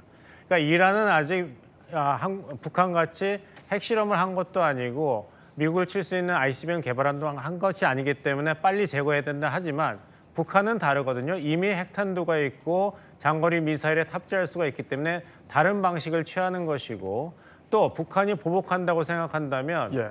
단거리 미사일에 이미 핵탄두를 싣고 주한미군 그리고 한국, 일본, 주일미군을 공격할 수 있기 때문에 결국에서는 이런 이란 전쟁식의 군사 옵션이 어렵다는 것을 트럼프 대통령도 잘 알고 있기 때문에 앞으로 김정은 위원장과 트럼프 대통령의 그런 정상회담의 가능성은 오히려 이란 전쟁으로 더 높아졌다. 더 높아졌다. 왜냐하면 김정은 위원장 입장에서도 지난번 에이펙 때 안 만나줬는데 이번에는 핵 협상을 시작한다 그래야지 일단 항공모함이 한반도 근처로 오지는 않을 거 아니에요. 네. 핵 협상을 하고 트럼프 대통령이 마치 모든 것을 다 줄 수 있다는 듯이 시간을 끌어야지 안전하기 때문에 의외로 김정은 위원장과 트럼프 대통령의 만남은 이란 전쟁으로 오히려 확률이 더 높아졌다고 우리가 봐야겠죠. 또 3월 31일쯤인가요? 미중 정상회담도 한다고 하니까 중국에서 만날 수 있을지 관심이 주목이 되는데 이렇게 국제 정세가 혼돈에 혼돈을 거듭하다 보니까요. 온라인상 반응도 한번 살펴봐야 될 것 같습니다. 해결책 좀 마련하라 이런 목소리가 거센데 여러 가지 풍자 이미지들이 돌더라고요. 봉 교수님 보니까 이 트럼프 막내 아들 오른쪽에 좀 김주애로 보이는 인물인데 물론 합성 사진이긴 합니다만 뭡니까 이게? 트럼프 대통령 집안이 다 키가 장대합니다. 트럼프 대통령 자신도 2m고 저 배너 막내 아들이 잘생기고 키가 커서 인기가 좋은데 이것이 이제 미국의 진보 세력 반 트럼프 인사들이 비판하는 거는 왜 그들만의 전쟁을 만드냐. 중산층이 군복을 입고 생명의 위협을 받으면서 미국을 위해서 전쟁에 참여하는데 이 상류층 잘 사는 집 권력이 있는 집안 너 아들은 왜 참전을 안 시키는가? 지금 보니까 막내 아들한테 군복을 입힌 그렇죠. 사진이군요. 그런 비판을 하는 것이고 예. 제가 미국에 있을 때 조지 W 부시 대통령도 같은 비난을 이라크 전쟁 때 받았습니다. 이라크 전쟁에 가서 네. 잘못된 전쟁 때문에 무고한 우리 젊은이들이 생명을 잃고 부상을 당하는데 왜 당신은 군통수권자로 쌍둥이 딸을 참전시키지 않는가 이런 비판을 진보 세력이 많이 했거든요. 그렇군요. 왜 미국에서는 예. 힘없고 돈 없는 사람들만 이렇게 희생이 되는가 국가 안보라는 이름 하에서 이런 비판이 이런 풍자적으로 나오고 있습니다. 네. 트럼프 미국 대통령이 이란 군사 시설들을 사실상 괴멸했다고 선언했습니다. 나아가 차기 지도부에서도 남을 사람이 없을 거다라면서 추가 작전까지 그 여지를 흘렸습니다. They have no Navy, it's been knocked out. They have no Air Force, it's been knocked out. They have no air detection, that's been knocked out. Their radar has been knocked out. And just about everything's been knocked out. Well, most of the people we had in mind are dead. So, we had some in mind from that group that is dead. They may be dead also, based on reports. So I guess you have a third wave coming in. Pretty soon we're not going to know anybody. 자, 미국의 이란 공습이 지금 닷새째로 접어들었습니다. 자, 그런데요. 지금 우리 증시 상황도 심상치 않습니다. 코스피가 12.06% 폭락을 해서 지금 5,000선에서 장마감이 이루어졌다. 이런 속보가 들어오고 있습니다.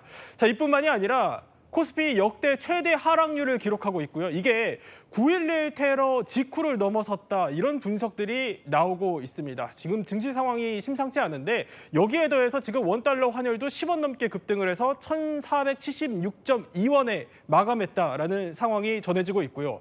주유소 상황도 만만치 않습니다. 기름값이 폭등해서 하루 만에 리터당 100원이 올랐다라는 속보가 지금 전해지고 있습니다. 자, 이렇게 우리 지금 실물 경제에도 미치는 영향이 적지 않은 지금 이 상황, 이란 공습 상황 한번 저희 제대로 전해드리겠습니다. 자, 경제 관련된 이야기는 잠시 뒤에 분석을 해드리기로 하고요. 자, 영상부터 하나 보도록 하죠. 자, 이게 미국 중부사령부가 공개한 영상입니다. 그러니까 낮이고 밤이고 가리지 않고 저렇게 함정에서 미사일을 쏘면서 압도적인 화력을 우리가 쏟아붓고 있다 자랑을 하는 건데 아니 아까 괴멸이라는 단어까지 썼거든요, 반 교수님. 그러니까 이란 시설을 얼마나 지금 파괴하고 있길래 그런 단어를 꺼내든 거예요. 지금 보시는 화면은 구축한 VLS에서 토마호크와 같은 이제 미사일을 발사하는 장면인데요. 사실 고강도 화력을 집중을 해서 와해시키는 것을 목표로 했다라는 일종의 심리전이라고도 볼 수 있죠. 사실상 괴멸했다고 보긴 힘들고 지금 저항에 나서고 있기 때문에 그럼에도 불구하고 두 가지 측면에서 본다고 하면 고강도 화력이 맞기는 맞는 것 같아요. 첫 번째는 뭐냐면 100 플러스 200이라는 얘기를 하고 있거든요. 100시간에 2,000개의 표적에 대해서 타격을 했다. 이것은 단기간에 굉장히 집중을 한 타격이고 과거에도 중동에서 여러 가지 전면전 수준의 전쟁을 해왔지만 이 단기간에 이 정도 표적을 무력화시키는데 전력을 투자를 했다라는 측면에서는 분명히 이제 미 전쟁부가 내세우는 거라고 보이고요. 두 번째는 과거 뭐 1991년에 걸프전도 있었고 예. 2003년에 이라크 침공도 있었는데 당시에는 공습과 타격에서 나섰던 국가들의 행위자가 다국적군이었어요. 지금 미국과 이스라엘 예. 두 개 국가만으로 하거든요. 근데 예. 저 정도 공세로 몰아붙였다 하는 것은 미국 입장에서 두 개국만으로도 과거의 다국적군 수준의 화력을 집중했다라는 것을 강조하는 표현이라고 봅니다. 그렇군요. 그러니까 과거와 달리 두 개의 국가만으로도 저렇게 화력을 쏟아붓고 있다라는 건데, 자, 미군의 그 공격 정밀도라고 해야 될까요? 그걸 보여주는 영상이 하나 있습니다. 자, 보면은요, 미군이 저렇게 이란의 전투기 또 이동식 미사일 발사대까지도 폭격을 하고요. 저렇게요. 또 보면은 이동식 발사대뿐만이 아니라 이란이 자랑하는 자폭 드론들이 있거든요. 이 자폭 드론들도 하나하나 세밀하게 제거하는 장면들을 미국이 공개를 한 겁니다. 조원모 박사님, 트럼프가 이번 전쟁을 우리는 무제한으로 할 수 있다, 이렇게까지 자신감을 내비치더라고요. 거짓말이죠. 세상에 무제한으로 할 수 있는 전쟁은 없어요. 그래요? 지금 러우 전쟁에서도 소모전 때문에 러시아가 그렇죠. 세계 2위 군사력을 가진 러시아가 코피 터지는데 미국이 어떻게 무제한 전쟁을 합니까? 그리고 지금 하는 게 공중전이거든요. 네.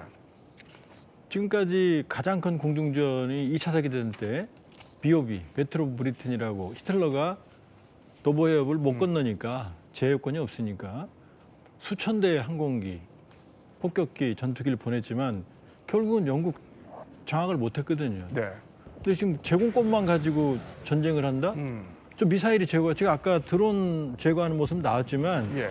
샤헤드 136이 2만 달러밖에 안 해요. 근데 저기 쏜 미사일은 10배, 20배 하는 것들이거든요. 그럼 미국이 안 그래도 우크라이나 지원도 탄약이 없어서 허덕였는데. 아니, 그런데 트럼프는 지금 보면은 무제한 비축, 중상급 탄약 무제한 비축했다는데요? 그러니까 저 말 자체가 군사적으로, 전략적으로 볼 때는 말이 안 되는 거죠. 지금 미국도 상당한 압박을 받을 거고 예.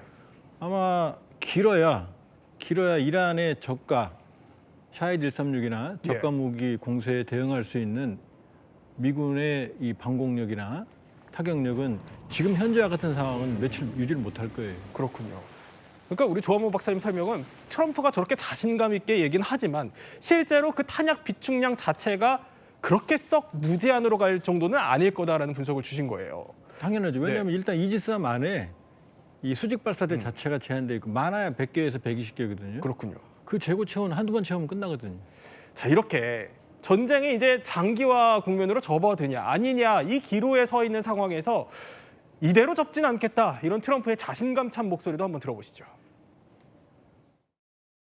We have, right from the beginning, we projected 4 to 5 weeks, but we have capability to go far longer than that.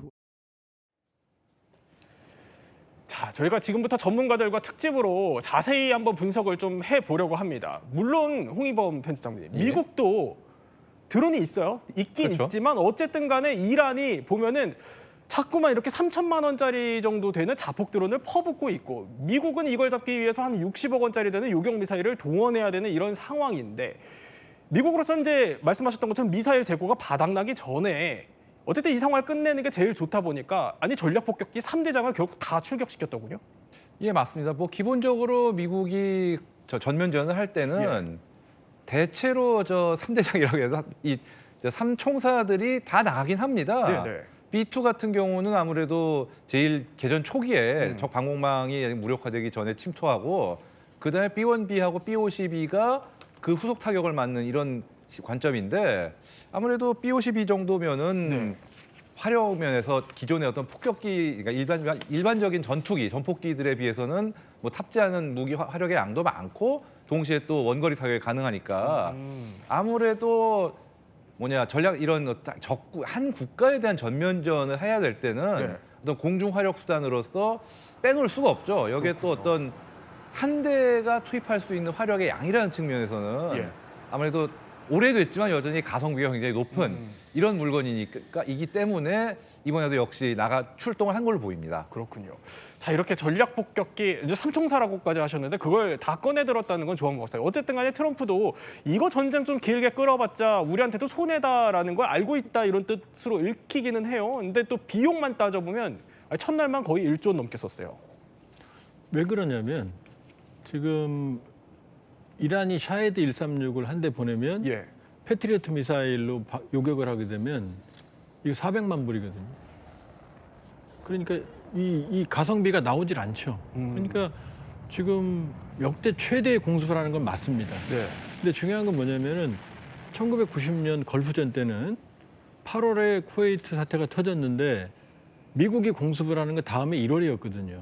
아주 긴 시간 동안 준비를 했고 지상전은 2월 달에 6개월이 지난 다음이었고 네. 그때 연합군 병력이 94만이었어요. 지상군이 50만이 넘었거든요. 근데 지금 미군이 준비한 시간은 한두 달도 안 되거든요, 사실은. 그렇게 본다 그러면은 천문학적인 비용을 퍼부어서 지금 그러니까 돈의 전쟁을 하고 있는데 네. 문제는 트럼프 대통령 말대로 무제한적인 전쟁을 할 수가 없죠. 그러니까 급속하게 미국의 피로도도 증가하고 있고 또 중요한 건 뭐냐면 공중전만 할 경우에는 네. 비전투 손실이 발생할 수 있어요. 그러니까 고장이라든지 추락이라든지 이미 쿠웨이트에서 세대가 떨어졌잖아요. 그렇죠. 그러니까 네. 공중전의 한계가 드러나기 시작을 하면 미국도 피곤해지기 시작하죠. 그러니까 박사님 설명을 들으니까 트럼프가 뭐 자신만만하지만 속으로는 타 들어갈 것 같다 이런 생각이 들기도 해요. 특히 미국 그 국방비가 뭐 1,000조 원이 넘어서 천조국이다 이렇게 불린다지만 첫날에만 1조를 넘게 썼다 이러면 상당히 좀 부담스러운 상황이겠죠. 자, 그렇다면 이란은 어떨까요? 이란은요 이렇게 얘기를 합니다. 우리의 첨단 무기 전쟁 초부터 쓰지는 않을 거다. 그러니까 아직 꺼내들지도 않았다는 겁니다. 굉장히 예사롭게 들리긴 하는데 반 교수님, 이란이 좀 믿는 구석이 있습니까?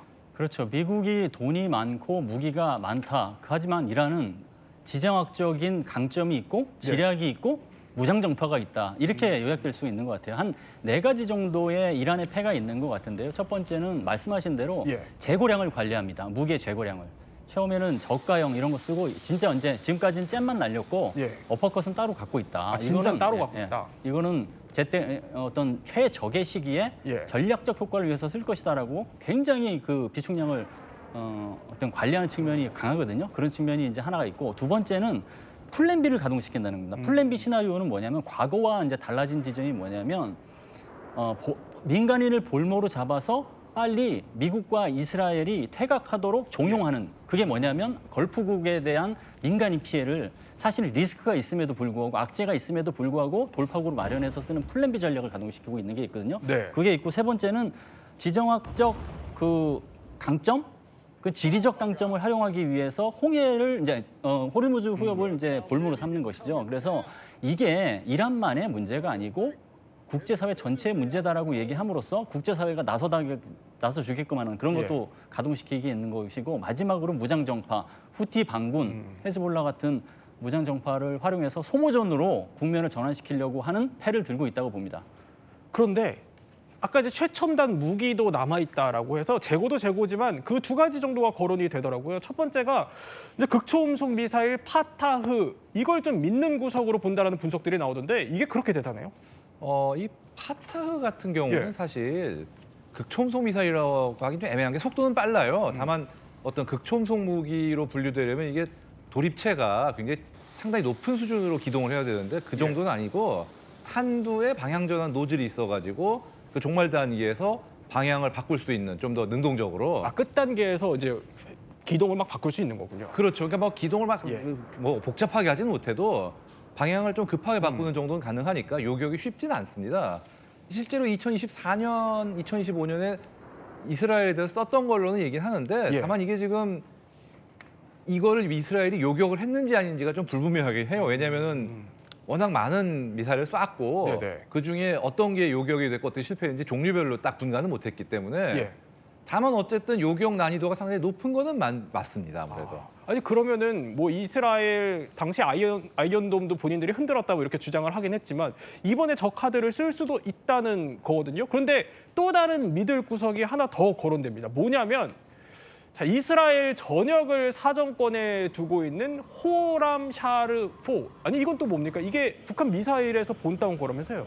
예, 아시다시피 이란하고 북한은 미사일 관련으로 예. 교류가 굉장히 깊은 나라고 다른 군사 분야도 마찬가지지만 그렇기 때문에 호람샤르-4도 그 화성 10호나 12호 같은 네. 북한 미사일의 기술을 받아들여서 만든 걸로 추정이 되고 있어요. 사거리가 2,000km고 이게 뭐 자탄이 80개든 1,500kg짜리 집속탄두를 탑재했다 이렇게 되는데 사실 집속탄두 자체는 네네.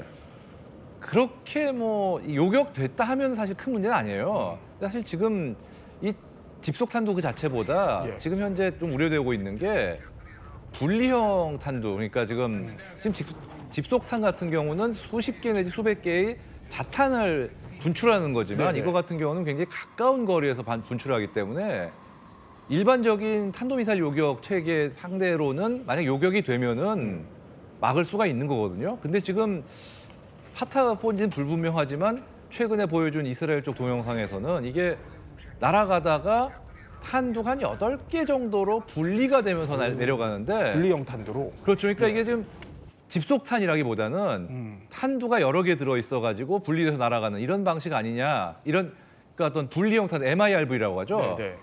지금 이런 거 같은 경우는 골치 아픈 게 그 8개 탄두가 분리됐으면 그 탄두들이 각각 지정된 목표를 향해서 날아갈 수가 있을 거라고 추정되고 있어요. 예, 예. 그렇게 될 경우는 상당히 멀리서부터 분리가 되는 데다가 각각의 낙하 속도도 빠르기 때문에 요격이 실패할 확률이 높아요. 잘못하면은. 그래요. 예, 그렇게 지금 물론 이 호람샤르-4 같은 경우는 어떤 탄두를 실었는지 알 수가 없는 상황이지만 네네. 탄두 중량으로 보면은 저런 집속탄보다도 어쩌면 앞서 말씀드린 어떤 그 분리형 다탄두탄 이런 걸 싣고 있을 가능성이 높고 그렇다면은 더 골치 아플 수도 있다는 얘기죠. 예. 그러니까 저 호람샤르-4에 지금 해주신 설명은 분리형 탄두도 이제 실을 수 있을 걸로 보이기 때문에 이게 요격이 쉽지 않다라는 건데 집속탄도 만약에 요격이 안 된다고 가정을 해보죠. 그러면은 집속탄이라는 게 뭐냐면요.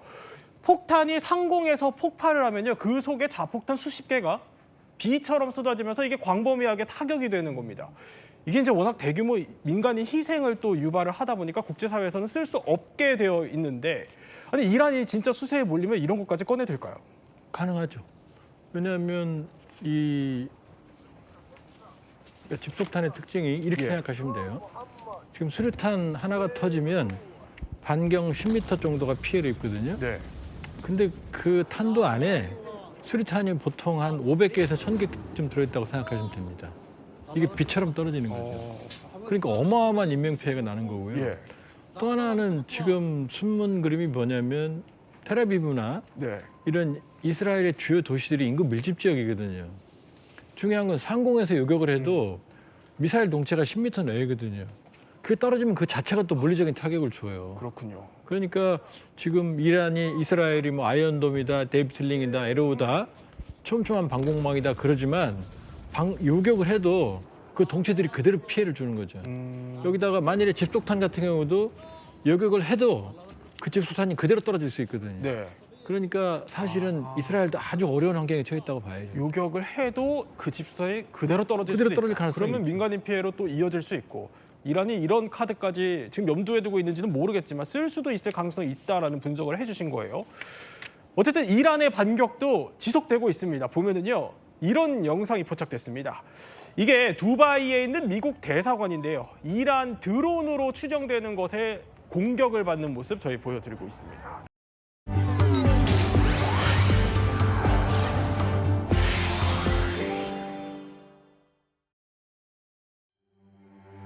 Iran's formerly supreme leader, Ayatollah Khamenei, is dead.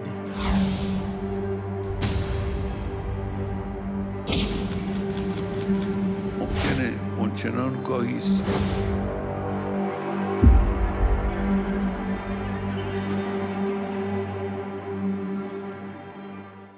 자, 특집 이야기더. 지금부터는 미국과 이란 전쟁이 우리한테 미칠 영향까지 한번 짚어보겠습니다. 자, 북한의 움직임부터 한번 살펴보죠. 심상치가 않습니다. 일단 북한이 이런 영상을 하나 공개했습니다. 볼까요? 자, 이게 부차 당대회 기간 중에 열병식에서 선보인 인민군 동계 훈련 장면입니다. 물론 이제 이란 공습하기 전에 북한이 공개한 영상이지만 영상도 보면 만만치가 않습니다. 저렇게 꽁꽁한 얼음물에 쇠사슬을 막 이렇게 흐트러뜨리는 인민군 모습까지 공개를 하고 저렇게 잠수부 모습도 공개를 하고요. 눈밭에서 달리는 모습 뭐 여러 가지 기세가 대단하다 뭐 이런 훈련 영상들을 대거 공개한 겁니다. 조원모 박사님. 예. 뭐 거의 의도가 보면은 누구든지 우리는 외부 세력에 건드릴 수 없다 기세를 보여주려는 것 같아요. 그러니까 북한군의 특징을 보면 과시성이 많습니다. 예를 들면 저기는 아직 안 나왔는데 열병식 때 꼭 등장하라는 게 Su-25 대지공격기나 네. 미그 29에다가 LED 등을 달아요. 그래서 상공을 그 비행하는 장면을 보여주거든요. 그건 비상시험이거든요. LED 등 달면 날 잡아와라 이런 얘기거든요. 네네. 그렇게 보면은 저기는 지금 나오지만 저렇게 훈련 안 합니다. 왜 겨울에 그 몸에다 물 뿌리고 쇠사슬 끊고 저렇게 안 심지어는 배에다가 벽돌을 올려놓은 다음에 네. 바위를 올린 다음에 이걸 해머로 깨는 장면도 보여주거든요. 그러니까 북한은 보여주기식, 네. 과시성 그런 그 이벤트를 많이 하고요. 저게 전형적인 북한의 그 북한군에 대한 기록 영화입니다. 저게 처음 나오는 게 아니고 네네. 여러 번 나온 저게 이제 LED 등 달고 있는 거거든요. 저것도 보여주기. 그렇죠. 저것도 보여주기식입니다. 아니 뭐 저렇게까지 과시를 한다는 건데 아까 그 훈련 영상 다시 한번 보면 고영환 실장님 사실은 그러니까 물론 이란 공습 전에 찍어서 그때 공개한 거지만 저렇게까지 그러니까 열병식에서 공개했다고 하니까 열병식 하면은 사실 북한 사람만 오는 게 아니고 해외 손님들도 오잖아요. 근데 그 앞에서 저렇게 공개를 했다는 거는 조금 우리로서는 이해가 안 되는 부분도 있는 것 같은데 왜 그랬습니까? 네, 저게 이제 전체 북한군의 모습이라고 보시면 안 되고요. 예. 저게 이제 폭풍군단, 그다음에 정찰총국 산하의 저격 여단들, 그러니까 특수부대들의 훈련 모습이에요. 우리 말하면 특전사. 그러니까 조선인민군이라고 하는 게 다 저렇게 뭐 얼음 속에 들어가고 뭐 통나무를 치고 함머로 배 때리고 이러는 건 아니거든요. 네네. 근데 저런 걸 보여주는 거는 조선인민군은 전체가 다 저렇다. 우리가 일당백의 강력한 군대이다. 우리 다칠 생각 하지 말아라. 이런 메시지들이 분명히 있는 거거든요. 건드리지 말라. 우리 100만이 다 저런 군대다. 근데 사실 저런 군대는 100만이 안 되거든요. 그렇군요. 속사정은 안 되지만 어쨌든 건드리지 말라라는 건드리지 말라. 예. 메시지를 담고 있다라는 겁니다. 근데 북한군의 이상한 움직임은 또 포착이 됐습니다. 뭐냐면은요. 신형 무인 전략 정찰기를 공개를 했는데 이거를 2대를 그냥 갖다 놨더라고요. 경납고에서 빼다가. 이게 위성 사진으로 포착이 된 거예요. 근데 시점이 참 공교로운 게 이것도 물론 그 전에 이란 공습 전에 위성 사진에서 포착된 거지만 지금 이란 상황이 미국 대 이란 상황이 드론전이잖아요. 그런 상황에서 우리도 무인기 갖고 있다는 그런 신호 같아요. 뭐 그렇다고 볼 수 있는데요. 사실 지금 북한이 공개한 이 신형 무인 전략 정찰기 같은 경우에는 사실 우리 군이 갖고 있는 자산으로 얼마든지 요격이 가능합니다. 아 그래요? 네, 그러니까 지금 이제 미국과 이스라엘 군사작전에서 이제 골머리를 앓고 있는 샤헤드 136은 크기가 작잖아요. 네. 그리고 싸고 많이 쏘고. 근데 저런 큰 자산은 저건 크네요. 네, 비싸죠. 우리나라가 갖고 있는 글로벌 호크랑 거의 크기가 비슷합니다. 그래서 사실 저게 나왔을 때 해외 전문가들이 많이 궁금해했어요. 네. 궁금해한 이유가 북한은 저런 무인 항공기에 쓸만한 엔진을 만들 기술이 없는데 저걸 어떻게 도대체 만든 거냐.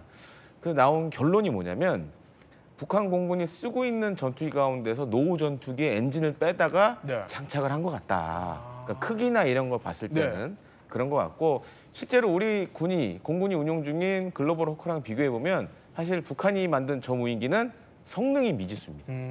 날긴 하는데 과연 제 성능을 발휘할 수 있을지 그건 좀 의문이라고 좀 말씀을 드립니다. 아니 근데 북한군들이 북한에서도 원래 위성 다 찍고 있는 거 알고 있잖아요. 근데 경납고 밖에다가 일부러 저걸 꺼내놨다는 거는 과시하려는 거 아니에요, 그래도? 맞습니다. 그러니까 김정은 특히 저 현장에 나타났다라는 건 그런 거죠. 대외적으로 우리도 남한이 갖고 있는 글로벌 같은 그런 무인 정찰기를 갖고 있다라고 지금 대외적으로 좀 알리는 그런 이벤트가 아닌가 좀 생각이 듭니다. 지난해 3월에 저렇게 또 김 위원장이 밖에 나왔고 또 이번에 경납고에 밖에 있는 무인기까지 공개를 한 건데 여기에 지금 이란과도 문제가 되고 있는 미국 간에 문제가 되고 있는 게 바로 핵이잖아요. 근데 이 핵무기 개발도 심상치가 않아요. 지금 보면은 IAEA가 영변이랑 강선 지역에서 우라늄 농축 시설이 지속적으로 운영되고 있다라면서 저런 위성 사진들을 대거 공개했는데 조 박사님. 보니까 뭐 새로운 핵시설도 막 짓고 이거 이제 외부 공사가 마무리 단계로 접어들었다 이런 분석들이 나오던데 이 얘기인즉슨 그러니까 뭐 이란과 우리는 좀 다르다 북한 입장에서는 이런 의지예요? 그러니까 지금 말씀하신 지역이 주로 이제 영변이거든요. 네. 강선하고 영변은 이제 오메가트 흑연 감성로 원자로도 있고 실험 원자로도 있거든요. 그러니까 여기를 가동을 하게 되면은 여기에는 이제 히로시마에 떨어졌던 고농축 우라늄 농축 원심 분리기도 있고 그다음에 사용 후 핵연료를 추출을 하면 생기는 플루토늄 이건 나가사키에 떨어졌던 플루톤탄이거든요. 방사학 실험실 쉽게 말하면 이제 제철이 실 동시에 있어요. 근데 영변은 우리가 계속 보고 있거든요. 네네. 근데 보고 있는 상황에서 시설을 끊임없이 확장을 해요. 그 얘기는 뭐냐면 실제 능력을 확장하는 것도 있지만 네. 보여주는 거죠.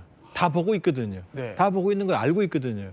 심지어 지그브리트 해커 박사라고 예. 미국의 세계적인 권위자인 핵 과학자를 북한이 초청에다가 영변을 보여줬어요. 아, 그래요? 우리 이렇게 있다고.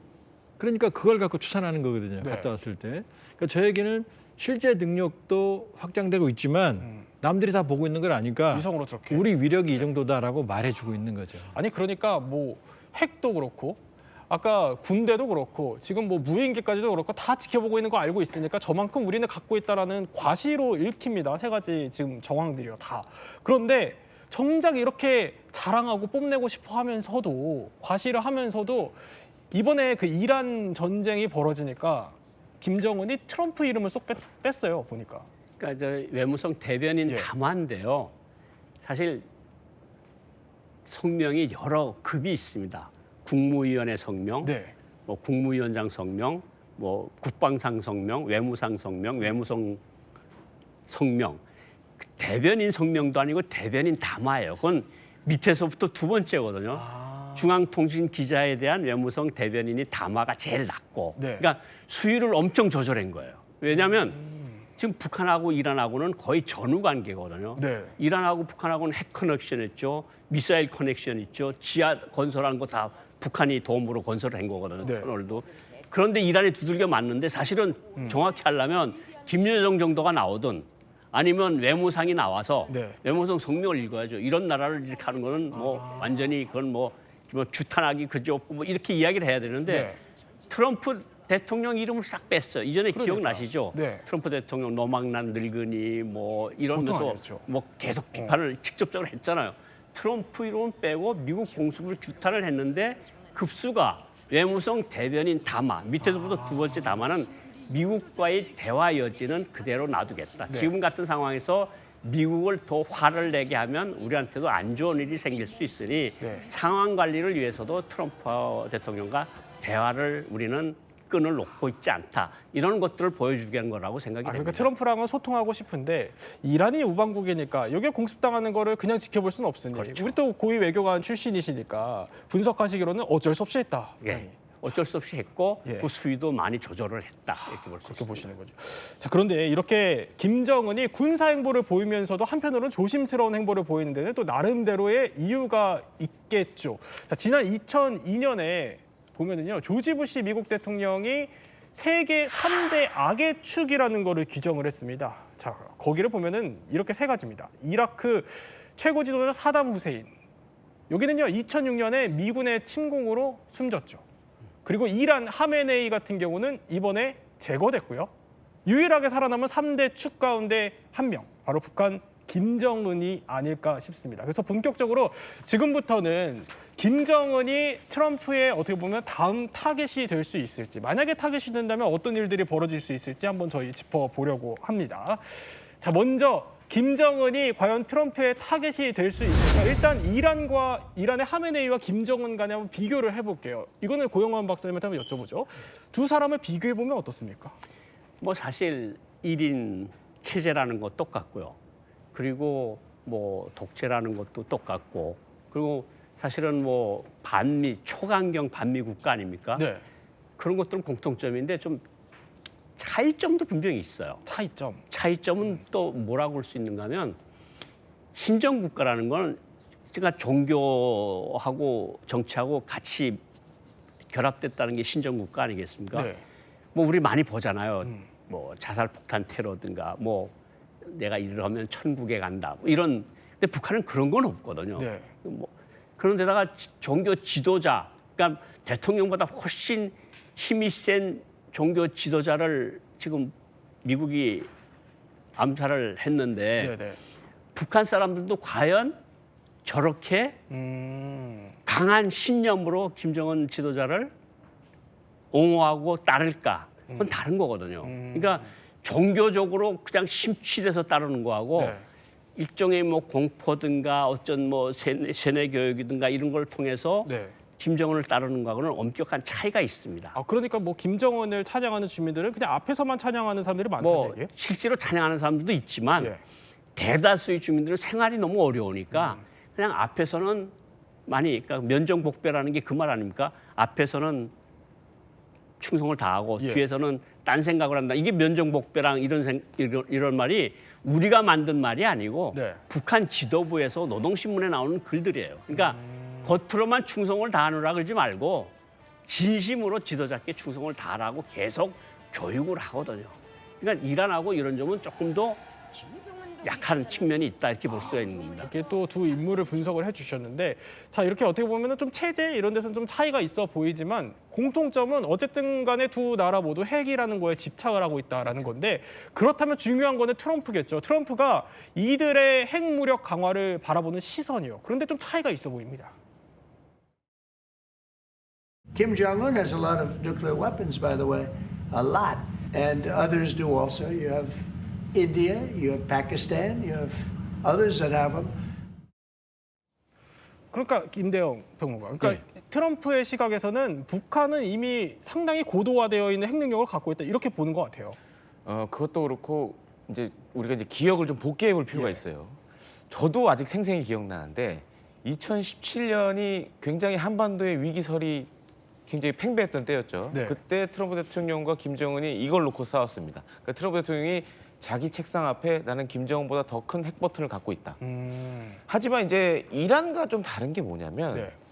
북한은 어떻게 보면 우리가 공식적으로 인정하지 않지만 예. 그동안 수차례 핵실험을 통해서 핵무기 보유를 사실상 뭐 보고 있고 또 한 가지로는 많은 양을 지금 최대 뭐 150기까지 갖고 있다라고 합니다. 150기까지. 네. 거기다가 대륙간 탄도미사일도 물론 성능은 검증 안 됐지만 어쩌면 미국 본토까지 타격이 가능해요. 그러니까 반면에 이란은 핵무기 보유를 계속 추진해왔지만 결정적 순간마다 이스라엘이 그걸 저지해왔어요. 그렇기 때문에 미국 입장에서도 북한은 좀 이란과는 다를 수밖에 없다. 네. 거기다 또 한 가지, 하메네이는 트럼프 대통령을 만나본 적이 없잖아요. 그렇군요. 근데 김정은은 트럼프 대통령을 2번 만나봤잖아요. 그렇기 때문에 물론 반미 국가긴 하지만 어쨌든 정상 간의 개인적인 유대는 있다라는 좀 차이점이 있다고 좀 보여집니다. 만나봤기 때문에 예. 속내를 좀 알고 그래도 스킨십은 좀 해봤다라는 거예요. 그런데 문제는 그렇다고 한데 우리가 아는 트럼프는 이제 트럼프가 아니다 이런 말이 나올 정도로 트럼프의 행보가 거의 예측 불가능해요. 그래서 일부 전문가들이 계속해서 이제 뭐 마두로, 하메네이에 이어서 김정은까지도 작전 수행에 들어갈 수 있는 거 아니냐라는 분석을 내놓고 있는 거죠. 그래서 저희가 지금부터 만에 하나 그런 일들이 벌어진다면 어떤 일이 벌어질지 한번 짚어보도록 하죠. 일단 조원문 박사님, 예. 군사작전이 개시가 된다면 예. 이란이랑 비슷할까요? 트럼프 대통령이 한 말이 있어요. 이거는 이제 맥마스터 네. 안보보좌관 트럼프 일기 때 안보보좌관이 쓴 자서전 회고록에 나오는 얘기거든요. 그게 뭐라고 말했냐면 김정은이 열병식을 많이 하지 않느냐. 네네. 그럼 그 열병식 할 때 그때 한꺼번에 제거하면 어때? 그래서 지금 그 관계자들이 예. 아주 놀랬다고 했거든요. 그러니까 트럼프 대통령 머릿속에는 참수작전이 있는 거죠. 그러니까 열병식 현장에서 그렇게 해보면 어떻겠냐? 그렇게 정확하게 그 회고록에 나와 있습니다. 보좌관의 회고록에. 그렇죠. 그 보좌관이 그래서 굉장히 놀랐다 그러는 거니까. 그러니까 트럼프 대통령 머릿속에는 자 보시면 지금 베네수엘라 마두로는 최고 지도자를 잡아갔죠. 네. 이란의 하메네이는 제거했습니다. 현장에서 죽였습니다. 네. 그러면은 이 두 방식을 특징이 뭐냐면 최고 지도자를 타겟으로 전격적으로 해결한 거거든요. 죽였든 살렸든. 네네.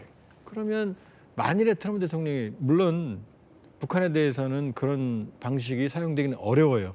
또 돼서도 안 되고 한반도 안전 때문에. 예. 그러나 한다면 그 두 방식을 혼합하겠죠.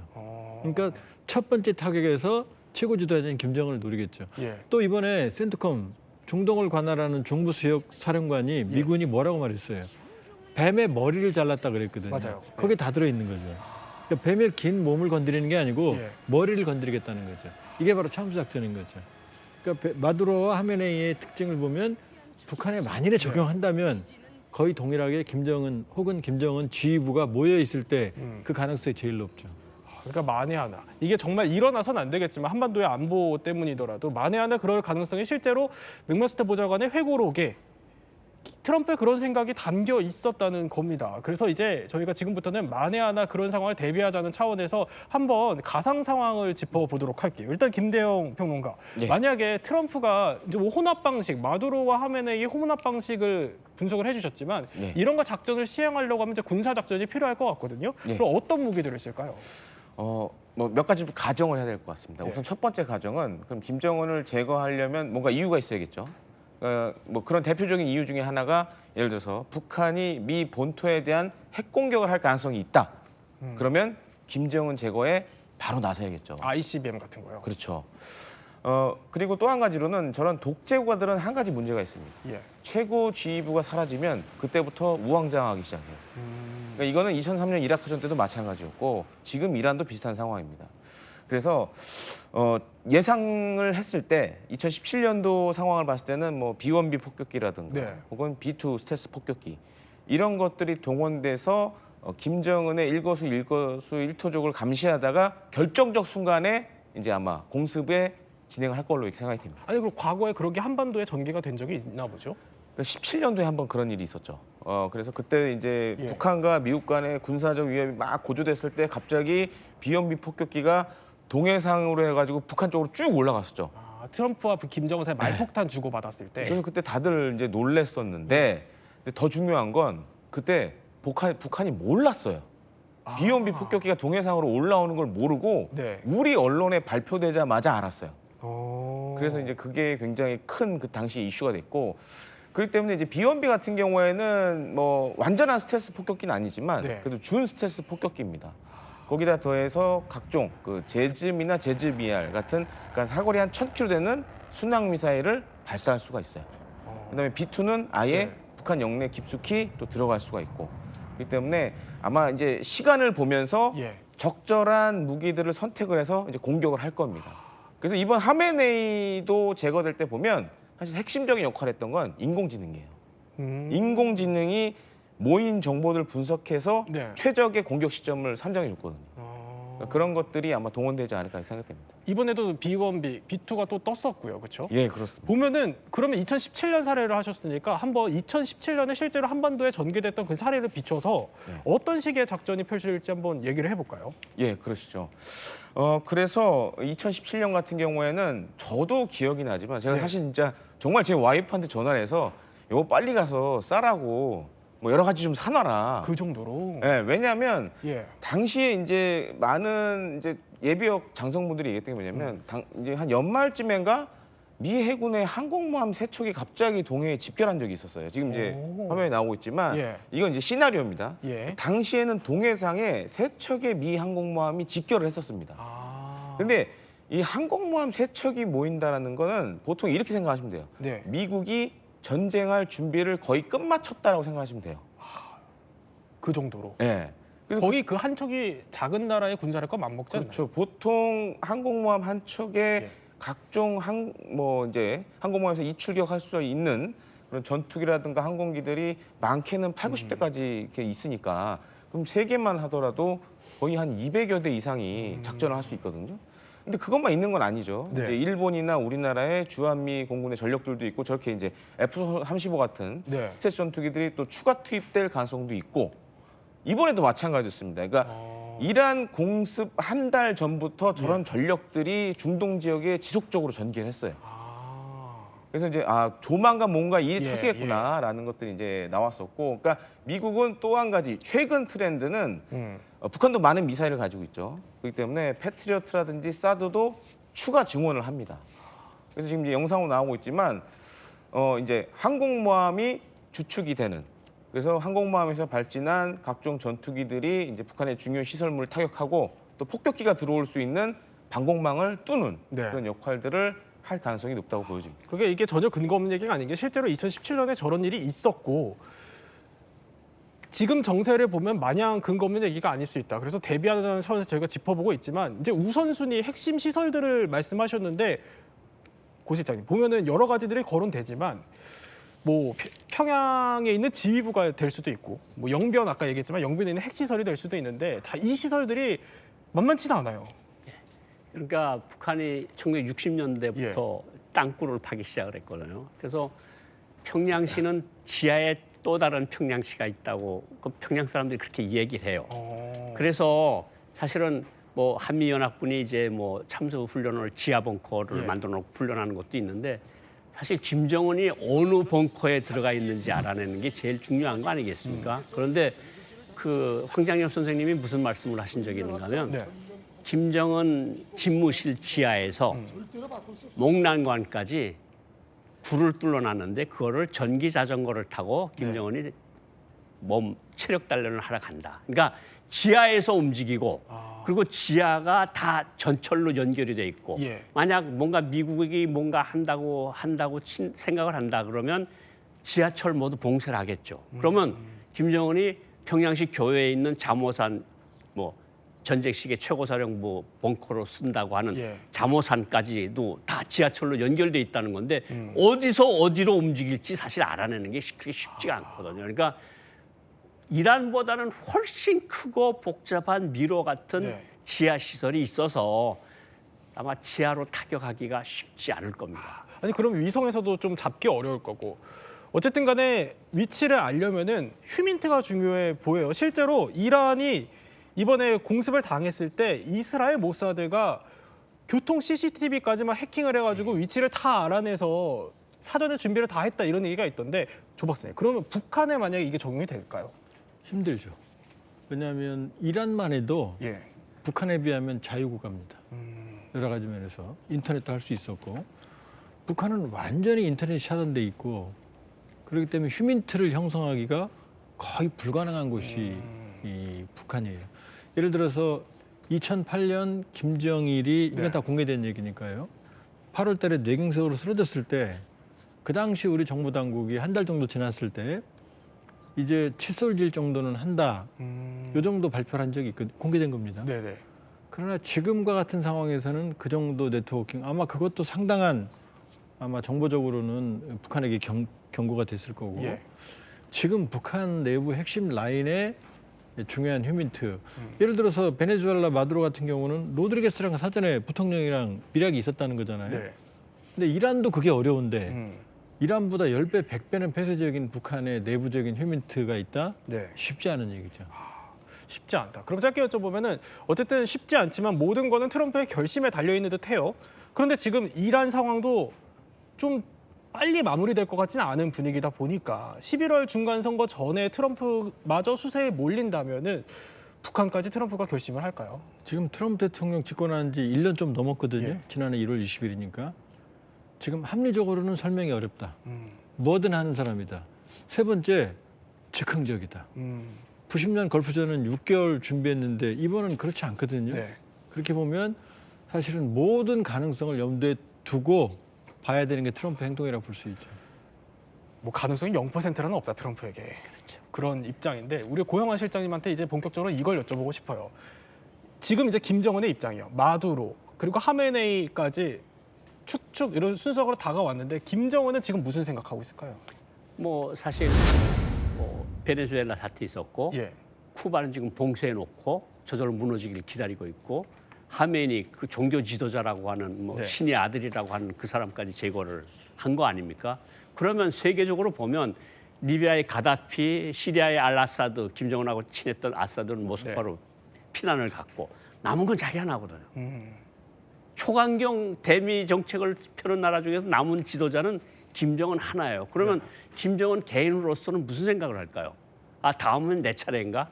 저 트럼프가 워낙 불가예측성이라 언제 무슨 일을 할지 모르는데 이게 이제 우리한테도 그런 일이 일어나지 않을까? 물론 북한도 김정은 사무실에 이제 최근에 온 사람 이야기를 들어보니까 뭐 CNN, NBC, ABC 뭐 TV들을 다 놓고 보고 있대요. 다 틀어놨대요? 실시간으로. 예. 실시간으로 보고 있는데 그거 외에 뭐 외무성에서 들어가는 전범은 각 대사관에서 들어가는 전범은 뭐 정찰총국에서 들어가는 모든 보고를 받겠지만 이를 받으면서 하는 생각이 과연 다음 차례는 누구일까? 트럼프 머릿속에 들어가 있는 건 어떤 때는 국무장관도 모른다는 거 아닙니까? 그런데 북한이 그것을 알 재간이 현재로서는 없거든요. 네. 그런 고급 정보를 가지고 들어갈 만큼 미국하고 관계가 좋은 것도 아니고 한국하고 관계도 좋은 것도 아니고 그러니까 김정은으로서는 지금 뭔가 생각을 하는데 기본적으로 대책은 취해야 될 거 아닙니까? 그리고 언제 뭐가 나올지 모르니까 어느 벙커에 들어가서 참모진하고 뭐 최선이든 정찰총국장이든 뭐 국방장이든 총참모장이든 어떻게 대응을 할 것이냐, 미국이 어떻게 들어오면 우리가 어떻게 할 것이냐 하는 전략을 짜고 있겠죠. 그렇지만 어쨌든 지하에 들어가 숨어 있을 것은 거의 100% 명백하다. 지금쯤이면 이제 고영환 실장님이 또 고위직에 계셨다 보니까 추정하기로는 김정은이 어딘가 지하에서 작전을 참모들이랑 짜고 있을 것이다 이런 설명을 해주신 건데 대피할 루트 이런 것도 좀 생각을 하고 있을까요? 뭐 사실 그 북한의 그 뭐 대피소라고 할 수 있는 그러니까 뭐 외무성도 그렇고 우리는 외무성은 어디 전시에 어디 가 어느 터널에 들어가는지 다 정해져 있거든요. 터널에 어느 국은 어느 터널 몇 터 이런 게 다 돼 있어요. 고위성도 그렇고 국방성도 그렇고 다 돼 있거든요. 그러니까 지하에 모든 정부 기관이 다 들어갈 수 있게끔 다 준비가 되어 있어요. 그런데 수많은 탈북민들이 왔고 지하 터널을 건설한 데 책임자에 있던 사람들도 왔어요. 그러니까 아마 미국이나 한국이나 지하 터널의 대략적인 부도는 다 가지고 있을 겁니다. 그리고 대체로 뭘 알고 있는가 하면 그 공기를 깊이 들어가 있으니까 공기를 순환해야 되잖아요. 그러면 공기 순환하는데 뭔가 위장막을 다 쳐놨는데 그 위치까지도 웬만큼은 다 파악하고 있는 거잖아요. 거기다가 미사일을 거기다 꽂아놓으면 그 밑으로 그냥 들어가서 터지는 거 아니겠습니까? 그러니까 김정은으로서는 갈 데는 많지만 또 그걸 우리가 알아내기는 쉽지 않지만 어쨌든 가장 안전하다고 하는 장소에 들어가서 참모진하고 전략을 짜면서 그렇게 하고 있겠죠. 박사님, 참모진과 전략도 짤 거고 이제 뭐 대피소가 남측이랑 어느 정도 이제 알려져 있다 보니까 이런 것도 이제 뭐 수정하는 작업 이런 것도 거칠 것 같긴 합니다. 그런데 지금 이란과 우방국이라고 했으니까 이란과의 정보 교류할 가능성도 있어 보이는데요. 지금은 사실은 할래도 할 수가 없죠. 왜냐하면 이란 지도부가 괴멸됐고 정말로 하고 싶겠죠. 그러나 여러 가지 통신 시스템이나 미국의 전파방해나 이런 걸 본다 그러면은 이란을 도울 수도 없고 또 도우려고 할 엄두도 못 낼 거고 왜냐하면 미국을 자극할 수가 있으니까. 그러니까 김정은 정권으로서는 상당히 불안한 상황일 거예요. 마지막으로 여쭤보면 조 박사님, 어쨌든 미중 정상회담이 3월 31일, 이달 30일쯤에 있더라고요. 근데 보면은 이때를 계기로 해서 트럼프와 김정은이 만날 가능성이 거론이 되는데 김정은이 나올까요? 더 높아졌다고 봐야죠. 왜냐하면 핵을 가지겠다는 집착은 더 커지겠지만 트럼프와 강대강으로 대치했던 마두로 잡혀갔죠. 화면에는 제거됐잖아요. 그럼 일단 만나서 대화라도 하는 국면을 만든 게 좋지 않겠느냐 이런 생각을 가지게 됐죠. 그러니까 역설적으로 핵 문제 해결은 더 어려워지지만 양측이 만날 가능성은 더 높아졌다 이렇게 볼 수 있죠. 네, 지금까지 세 분과 함께 미국의 이란 공습을 바라보는 김정은의 복잡한 속내 한번 저희 짚어봤습니다.